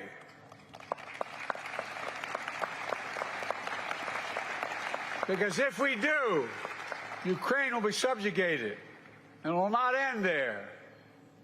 Ukraine's neighbors will be threatened. All of Europe will be threatened. It is a troubling parallel, and this is a volatile time. In Normandy today, the past was precious, the future precarious. Adam Parsons, Sky News, Normandy.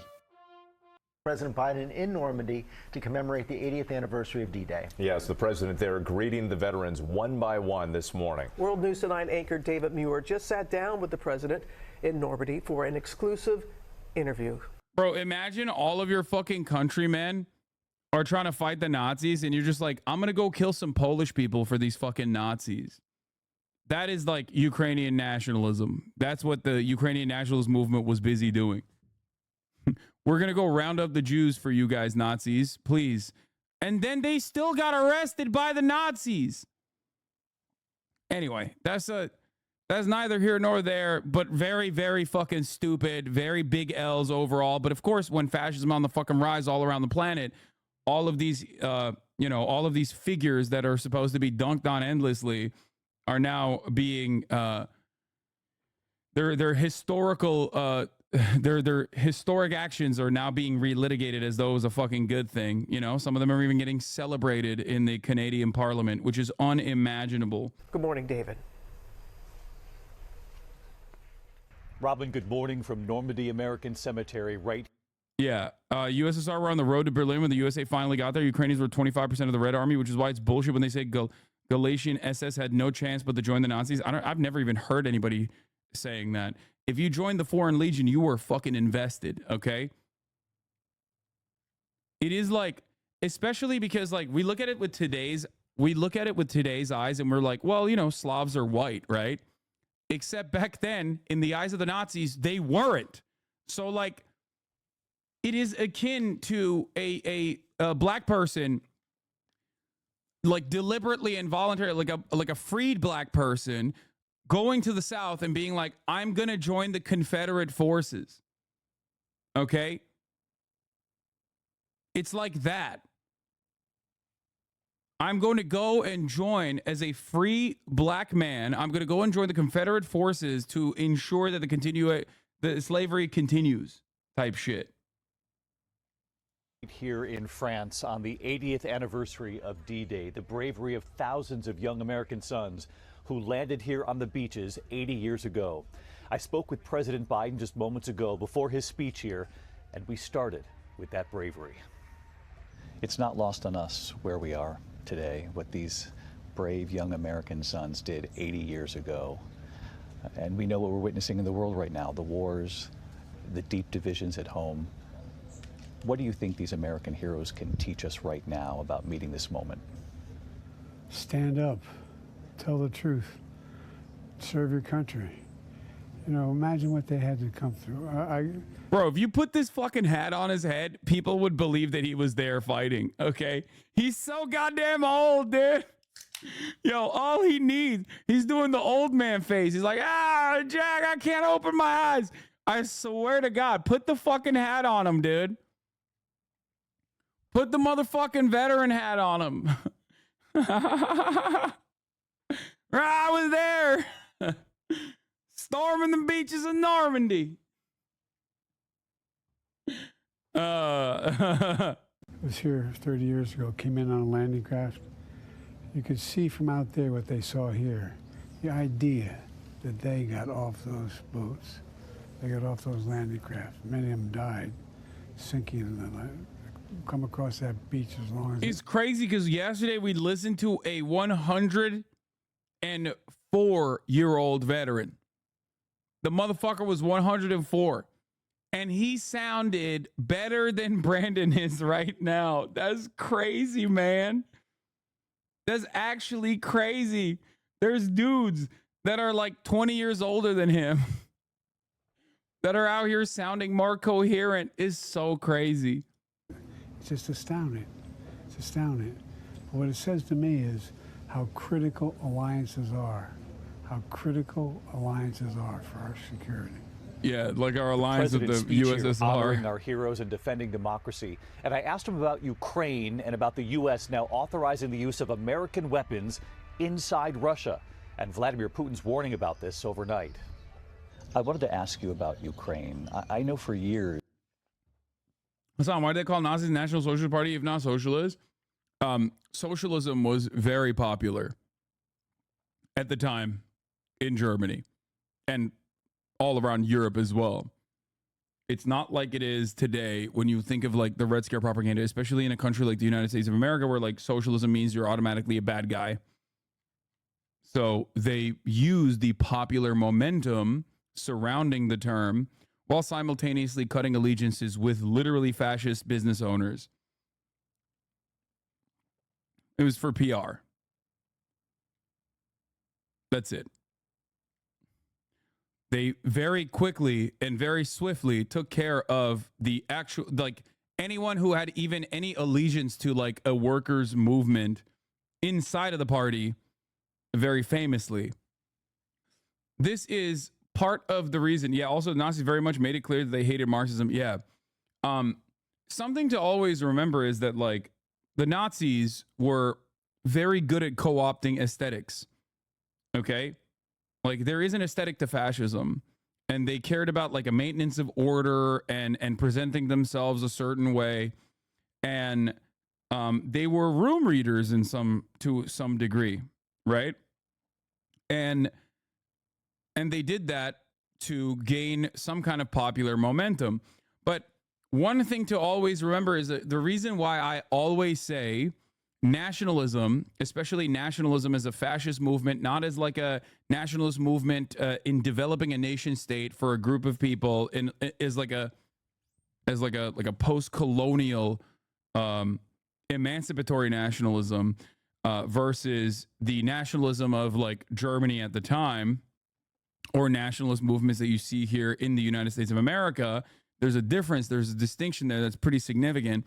But nationalism across the board is antithetical and undialectical thinking. It's antithetical to socialists and socialism in general.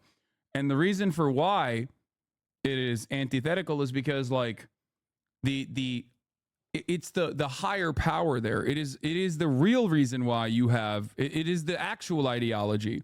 You can partner that with like whatever the fuck you want to claim you care about, but ultimately you actually just care about the nationalism aspect. That is your higher order. That is what you care about the most. That's why MAGA communists are like laughable. If you have read anything on socialism, you understand how stupid it is to draw a comparison. But many people don't read anything on socialism and don't understand it and think it's a bad thing regardless. A lot of leftists forget the difference between reactionary nationalism and revolutionary nationalism. Yes, I mean, the easiest way to describe it is that, like, the easiest way to describe it is an emancipatory nationalism that comes from, like, a country that never had a country, a nation state in the way that we understand it, building a movement specifically to fight against a colonial occupier. Of course, many people don't really care and don't really understand it, especially in the Western world. Having said that, however, like I said, nationalism, when you are already the dominant in-group, is simply to vilify the out-group and destroy them and kill them. Oftentimes, these are the most marginalized groups of people in society. Yeah, an immediate example is Palestinian nationalist movement versus the Israeli nationalism. Exactly. Right there. It's literally right there. You're absolutely correct. Israeli nationalism, Zionism, is fascist. Palestinian nationalism, on the other hand, is emancipatory and anti-colonial. It is done at the behest of building a nation state for a people that have been occupied by settler colonial occupation, that have been victim to violence, state violence. You resisted the idea of American weapons being used for any sort of direct strike inside Russia. But we did witness this shift in recent days, authorizing American weapons for limited direct strikes. Are American weapons being used right now inside Russia? They're authorized to be used in proximity to the border. We're not authorizing strikes 200 miles into Russia. We're not authorizing strikes on Moscow, on the Kremlin. Let me ask you about what Vladimir Putin said last night about this authorization of American weapons inside Russia. He said the supply of high-precision weapons to Ukraine for strikes on Russian territory is direct participation in this war.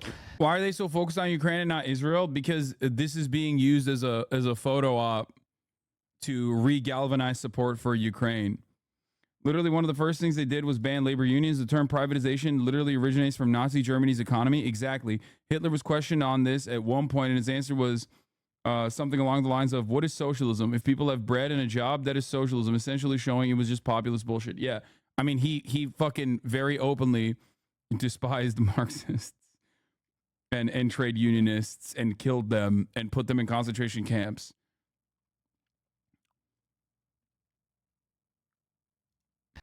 He went on to say that this is the way to serious problems, and again talked about Russia's nuclear capabilities. Does that concern you? I've known him for over 40 years. He's concerned me for 40 years. He's not a decent man. He's a dictator, and he's struggling to make sure he holds this country together while still keeping this assault going.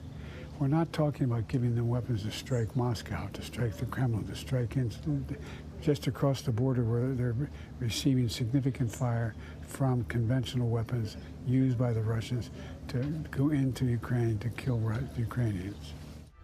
The president there on Ukraine. We also asked the president about Donald Trump's guilty verdict, about his own son, Hunter Biden, on trial, and if he's ruled out a pardon for his son if convicted. And I asked about the first debate, which, by the way, is 3 weeks from today. That's all later on World News Tonight.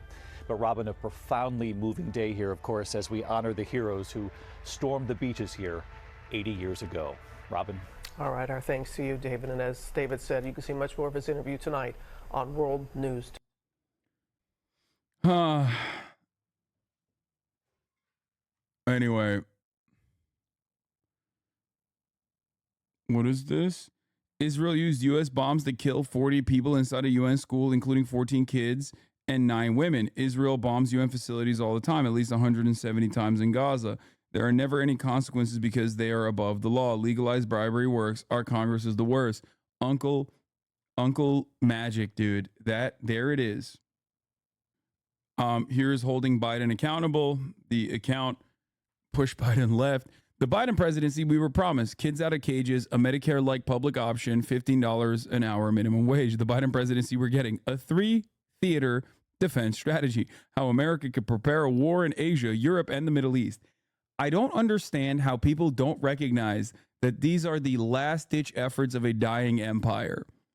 Like, when you are genuinely preparing for a 3-front war, a 3-theater defense strategy, whether by proxies or by direct conflict, I don't know how people look at that and go, yeah, this shit's going to look good in the next 10 to 20 years if we make it that far.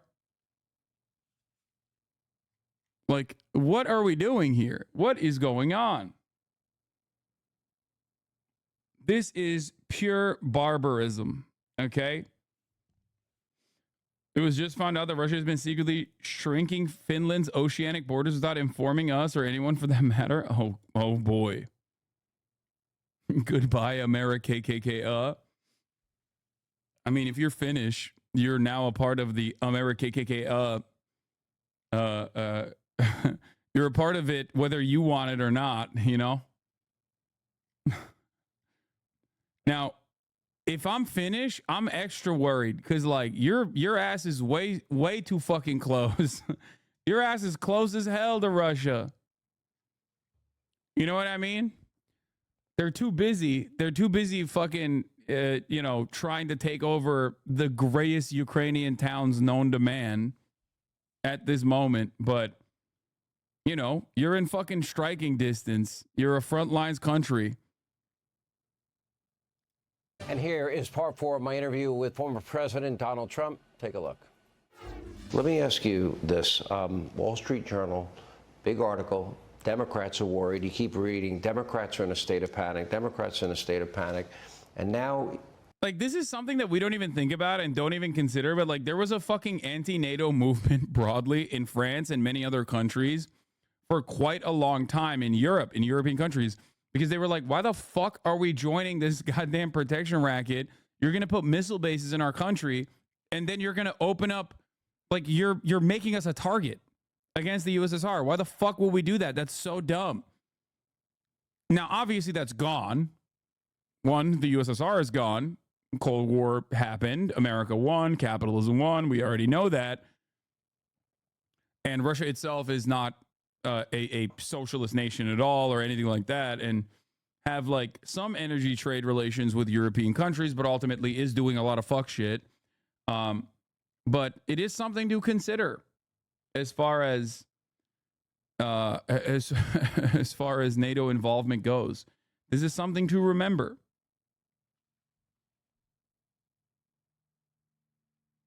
Weird how a new threat arose to keep NATO relevant. Very weird. I mean, listen, you should be, you know, you should be quite upset at Vladimir Putin for that, because as I've said time and time again, that was a fucking gift. A direct gift to all of the NATO generals.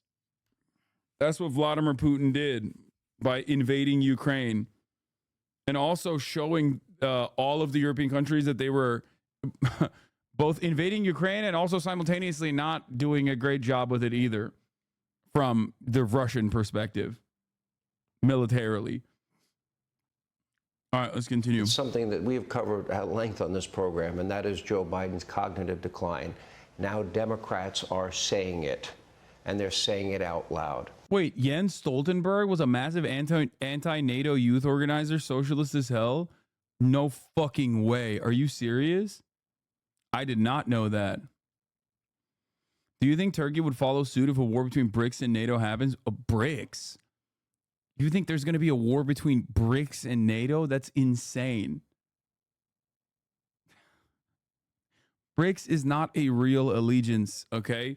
It is just a way for other non-allied nations to, you know, try to make the most out of their, try to make the most out of like the change of global politics where there's another power player, China, involved.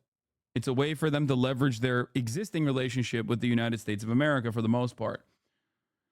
I feel like the appetite for fighting for NATO is very low in Turkey. They would need like a false flag operation or something. I feel like NATO lines aren't as tight as it may seem. Yeah.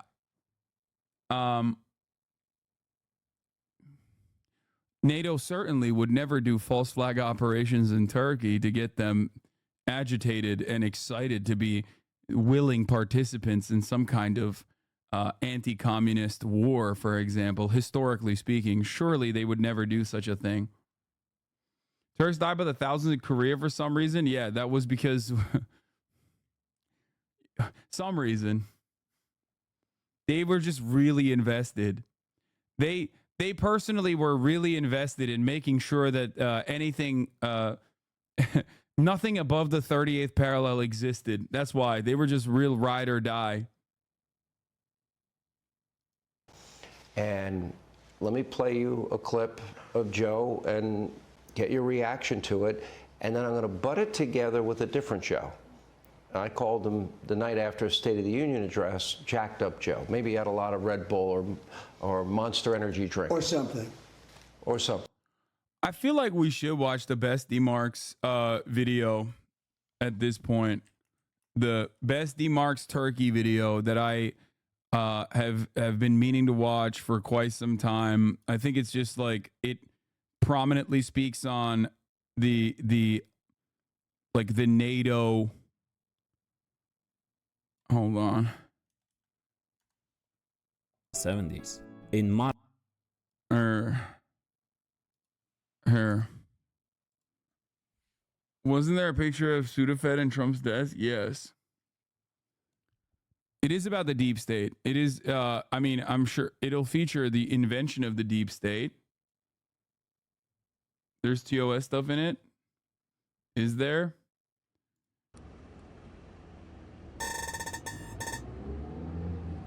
Susurluk.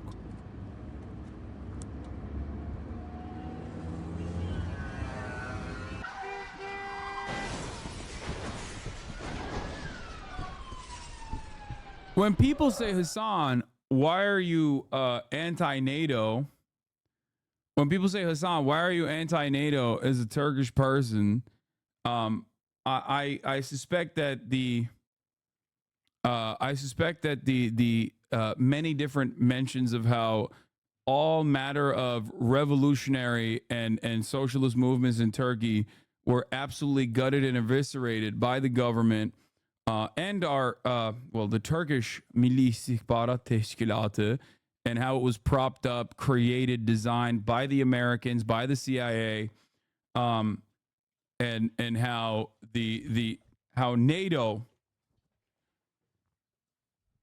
propped up the mafia, the Turkish mafia, alongside the creation of the Turkish ultranationalist movement, the Grey Wolves, and how they destroyed any matter of Turkish socialism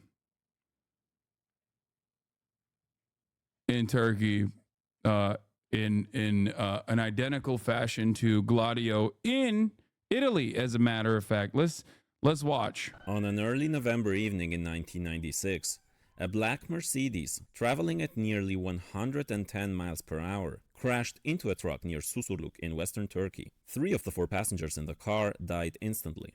When a few local journalists arrived at the scene, they had expected to find a irregular car accident. But what they discovered would shock Turkey to the core. Kanal D. Among the accident victims, notorious contract killer for a CIA-assisted secret organization, Abdullah Çatlı, who was also a leader of the fascist Grey Wolves and an underworld drug lord wanted by Interpol, and his girlfriend, former beauty queen Gonca Uz. So far so good, nothing to be shocked about. But who else was in this car? The third victim, Istanbul Deputy Police Chief Hüseyin Kocadağ. The fourth person, the seriously injured Sedat Bucak, was a conservative member of parliament who was also a big landowner and the leader of several state-supported village guard units engaged in the war against Kurdish liberation fighters. Now, this is not good. Why the hell were a police chief, a politician, and a fascist criminal in the same car? It's not as if these people just happened to share an Uber pool or something. No serious arrests were made after the incident, and the concrete ties between the passengers remain shrouded in mystery to this day. In what came to be known as the Susurluk scandal, parliamentary investigations scratched the surface of a vast shadow network involved in one of the bloodiest and most mysterious periods in the modern history of Turkey. An interconnected web of Turkish police, military, secret service, politicians, criminal bosses, fascist paramilitaries, and the CIA, united by a common goal: eliminate communism.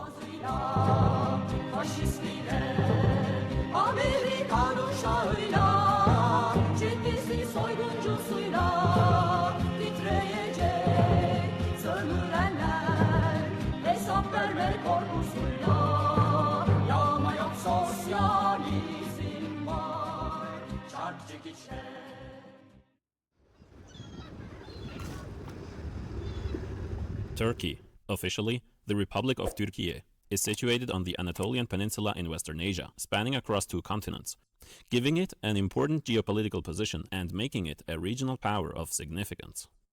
As an early member of the North Atlantic Treaty Organization, or NATO, the Turkish armed forces constitute the 2nd largest standing military force in NATO. Turkey also hosts the Incirlik Air Base, operated and controlled by the US Air Force, which served as a main hub for operations during the wars in Afghanistan and Iraq. Ankara, Turkey's 2nd largest city, serves as the nation's capital, while Istanbul, its largest city, acts as the primary financial hub. Turkey currently ranks as the world's 20th largest economy in terms of nominal GDP. This February, more than 50,000 people lost their lives following the terrifying earthquakes in Turkey and Syria, and the disastrous effects and the response are dramatically worsened by the profit-based system and the according corruption of the government. Kurdish regions are hit especially hard, and there's a history behind this. Turkey was already in a horrible situation this year, with inflation soaring and its currency collapsing. On top of it, the country is headed toward the general election on May 14, in which the current president is expected to use all available means to stay in power. His opponent, Kemal Kılıçdaroğlu, leader of the Republican People's Party, or short CHP, formed an alliance appealing to voters from the liberal left to the conservative right. We'll look at the important history of that party soon. Since 2002, Turkey's political system has been under the rule of the Justice and Development Party, or AKP, and its leader, Recep Tayyip Erdoğan. Under Erdoğan, the country has faced recession and stagnation in the last decade, accompanied by high inflation in this year, and went through a shift from a parliamentary republic to an executive presidential system, eroding the so-called separation of powers in bourgeois democracy. Traditionally, the prime minister position has been more important, but since the 2017 referendum, the prime minister position has been abolished, and now the president has much greater executive power. Videoyu yükleyen Türk mü yoksa değil mi? Galiba Almancı. Bilmiyorum. Bu kadar fazla bilmez çünkü normalde. Bu Almanya'da da Almancı olma ihtimali var yani. Çünkü yoksa nereden bilir bu kadar bilmiyorum yani Türk yani Türkiye'nin tarihini. In order to more fully grasp Turkish politics. Abi yok, ben bu elemandan özellikle istedim araştırıp yapmasını. Ha öyle mi? Ben zannediyorum ki belki hani Kürt Almancı olabilir. Turkey's role within imperialism today and the roots of the fascistic character of its political system. We need to turn the clock back by exactly 100 years.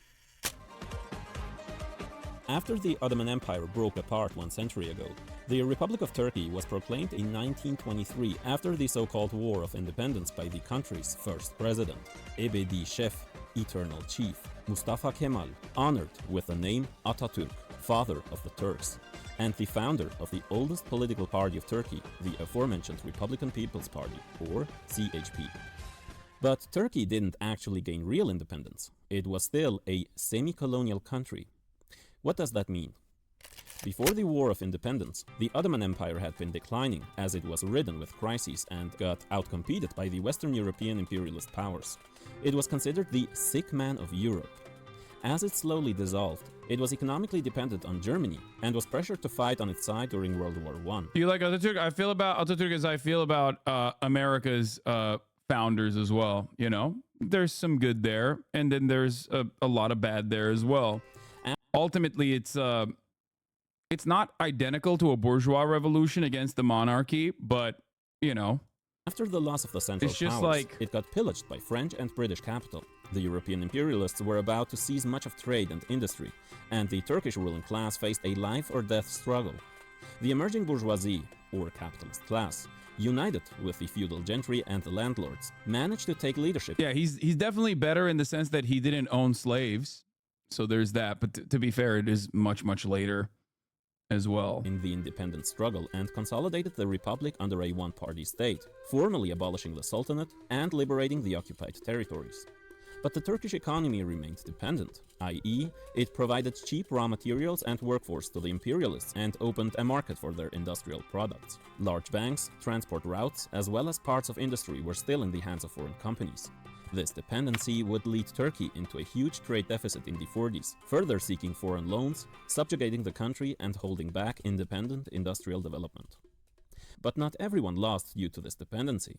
The Turkish capitalist class made a massive fortune through this collaboration in exploiting the toiling masses in Turkey, seizing properties of Anatolian Greeks and Armenians, and pandered to the imperialist fear of rising communism after the October Revolution in Russia in 1917.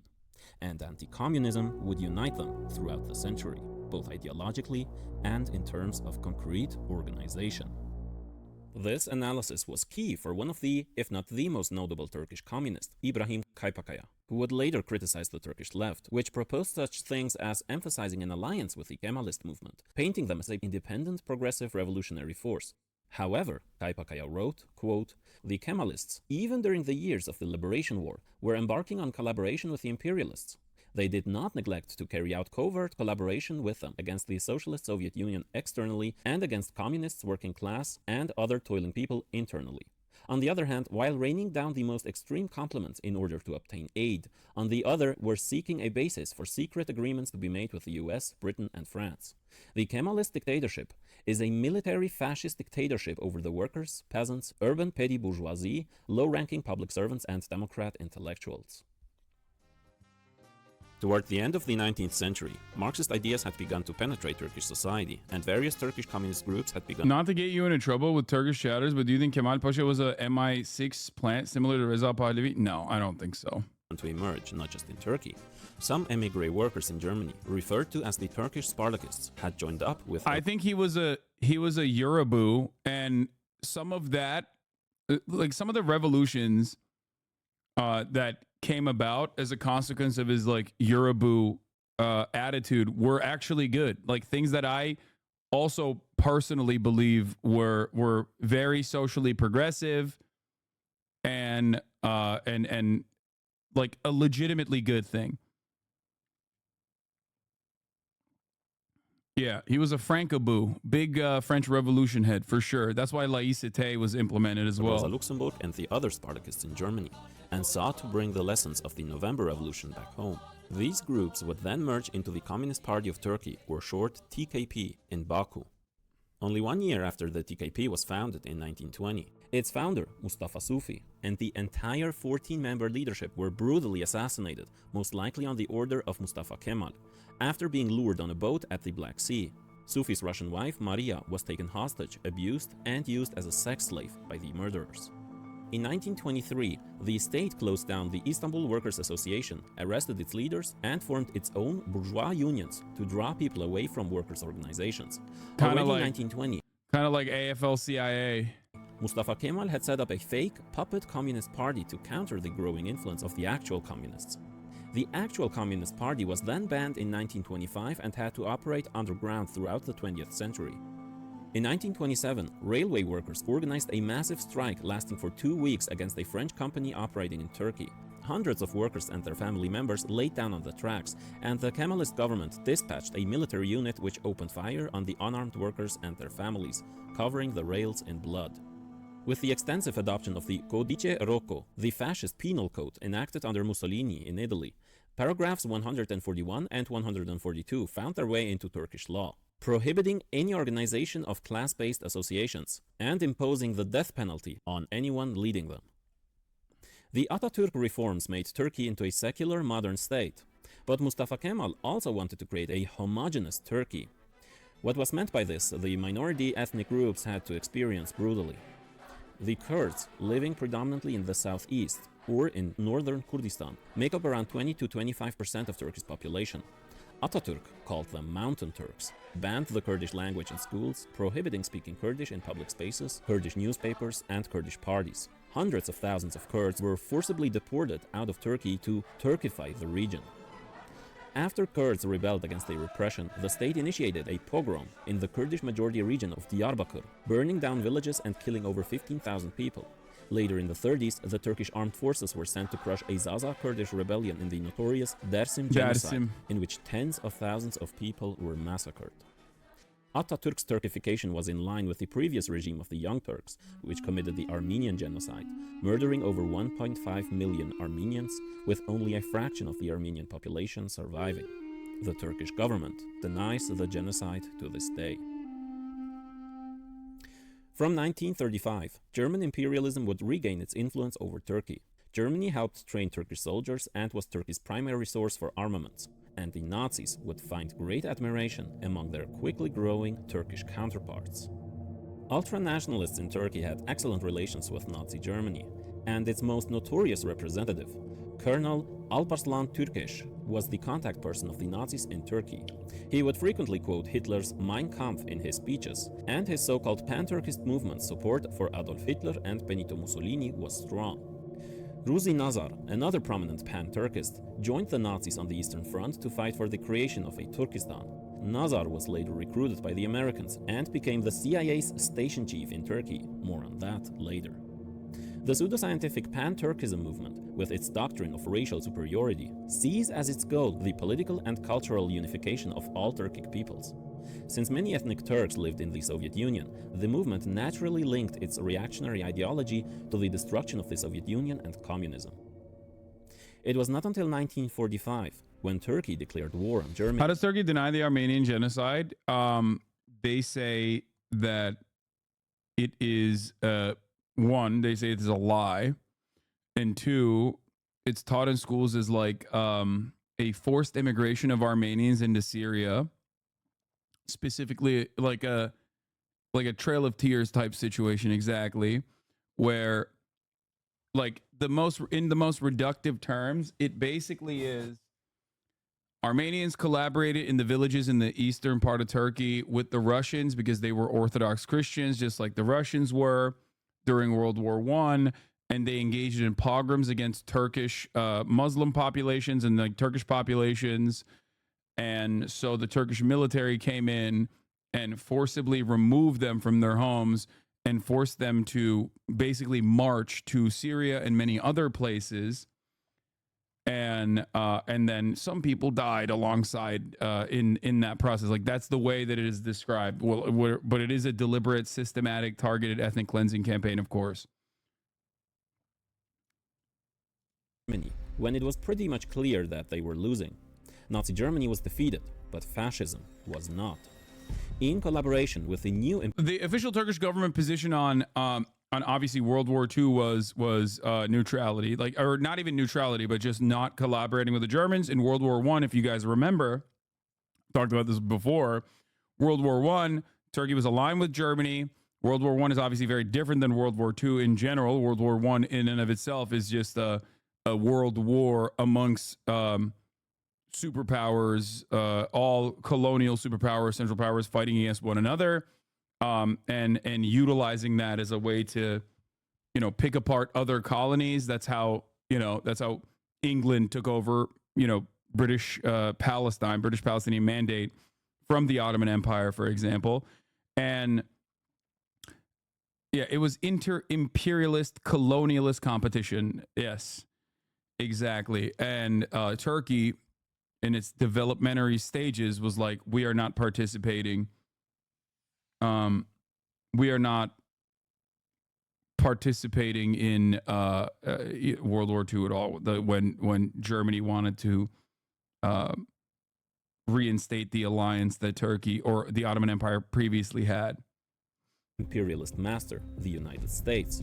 The pan-Turkist leaders would play a key role in the brutal unleashing of fascist violence against the left in Turkey.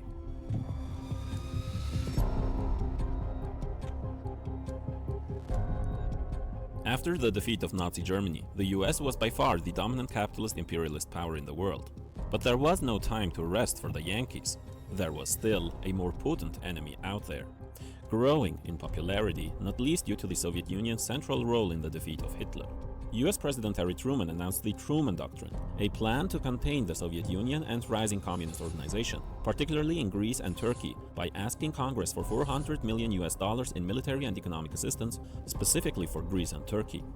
In his address to Congress, The Dagestan massacre was posed at a progressive cause and people believed it. Dagestan is not just about being Kurdish, though. State was also trying to outlaw old feudal systems and serfdom.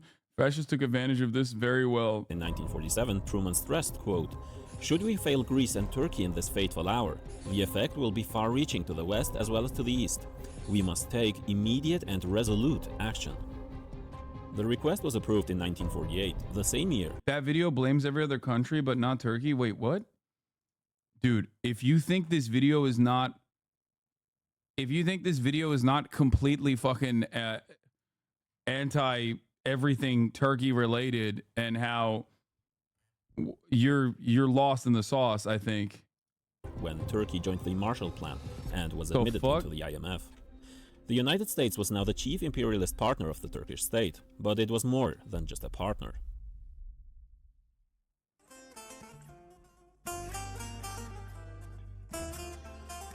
Meanwhile, in 1948, in northern Turkey, a certain someone, whom the Turkish state would consider as the most dangerous revolutionary and a serious threat to the government, saw the light of day. Born into a poor peasant Alevi family, Ibrahim Kaypakaya would later become the foremost manifestation of the revolutionary communist line of the Turkish proletariat. A symbol of camaraderie and the armed struggle, he would live a short life, but an important one. At the time of his birth, the Turkish government underwent certain changes to adapt to the new imperial... Dagestan still is a relatively big stronghold for socialism. Dagestan supports current CHP, CHP, TKP, Turkish Communist Party, and DEM, the Kurdish majority party. Dagestan is a stronghold for the socialists. If you recall, I mean, way back in the day when they directly elected a dirty commie in Dagestan as well. Imperialist world order. Within the Turkish ruling class, a variety of cliques with competing interests formed their separate parties. The newly created center-right Democrat Party, or short, DP, was one of them, founded by former members of the CHP, most prominently by the soon infamous Prime Minister Adnan Menderes. The shift from a one-party government to a multi-party state wasn't out of an idealist concern for democracy. The then-president İsmet İnönü, known as the right-hand man of Mustafa Kemal, knew very well that if opposition parties weren't included, Turkey would fall to social rebellion. Calls for freedom of speech and so on were of course justified, but primarily it was because, quote, the comprador big bourgeoisie and landlords clique in opposition wanted the same thing for themselves. On the other hand, the international situation is forcing the bourgeoisie and landlord class to adopt parliament, since an open terrorist dictatorship that abolishes parliament will expose its fascist visage both to the popular masses domestically and world public opinion and be isolated. This is the function of parliament in Turkey, to mask fascism.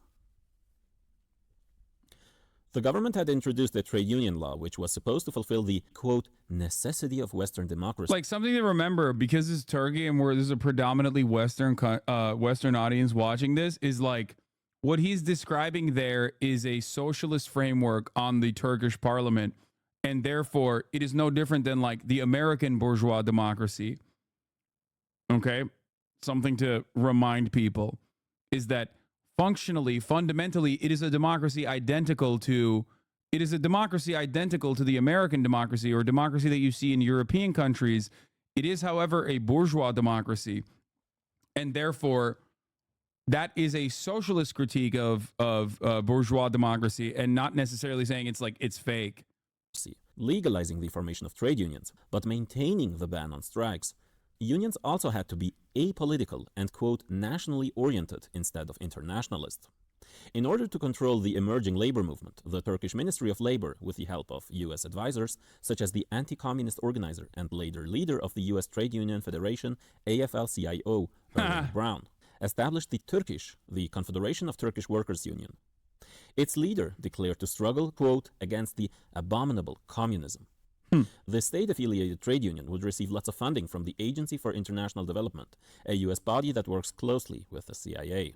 In its program some years later, the union declared that it, quote, pursues a policy that has the aim of eliminating the causes of the deepening of class differences and class conflicts, and aims to establish balance, peace, and cooperation between the classes.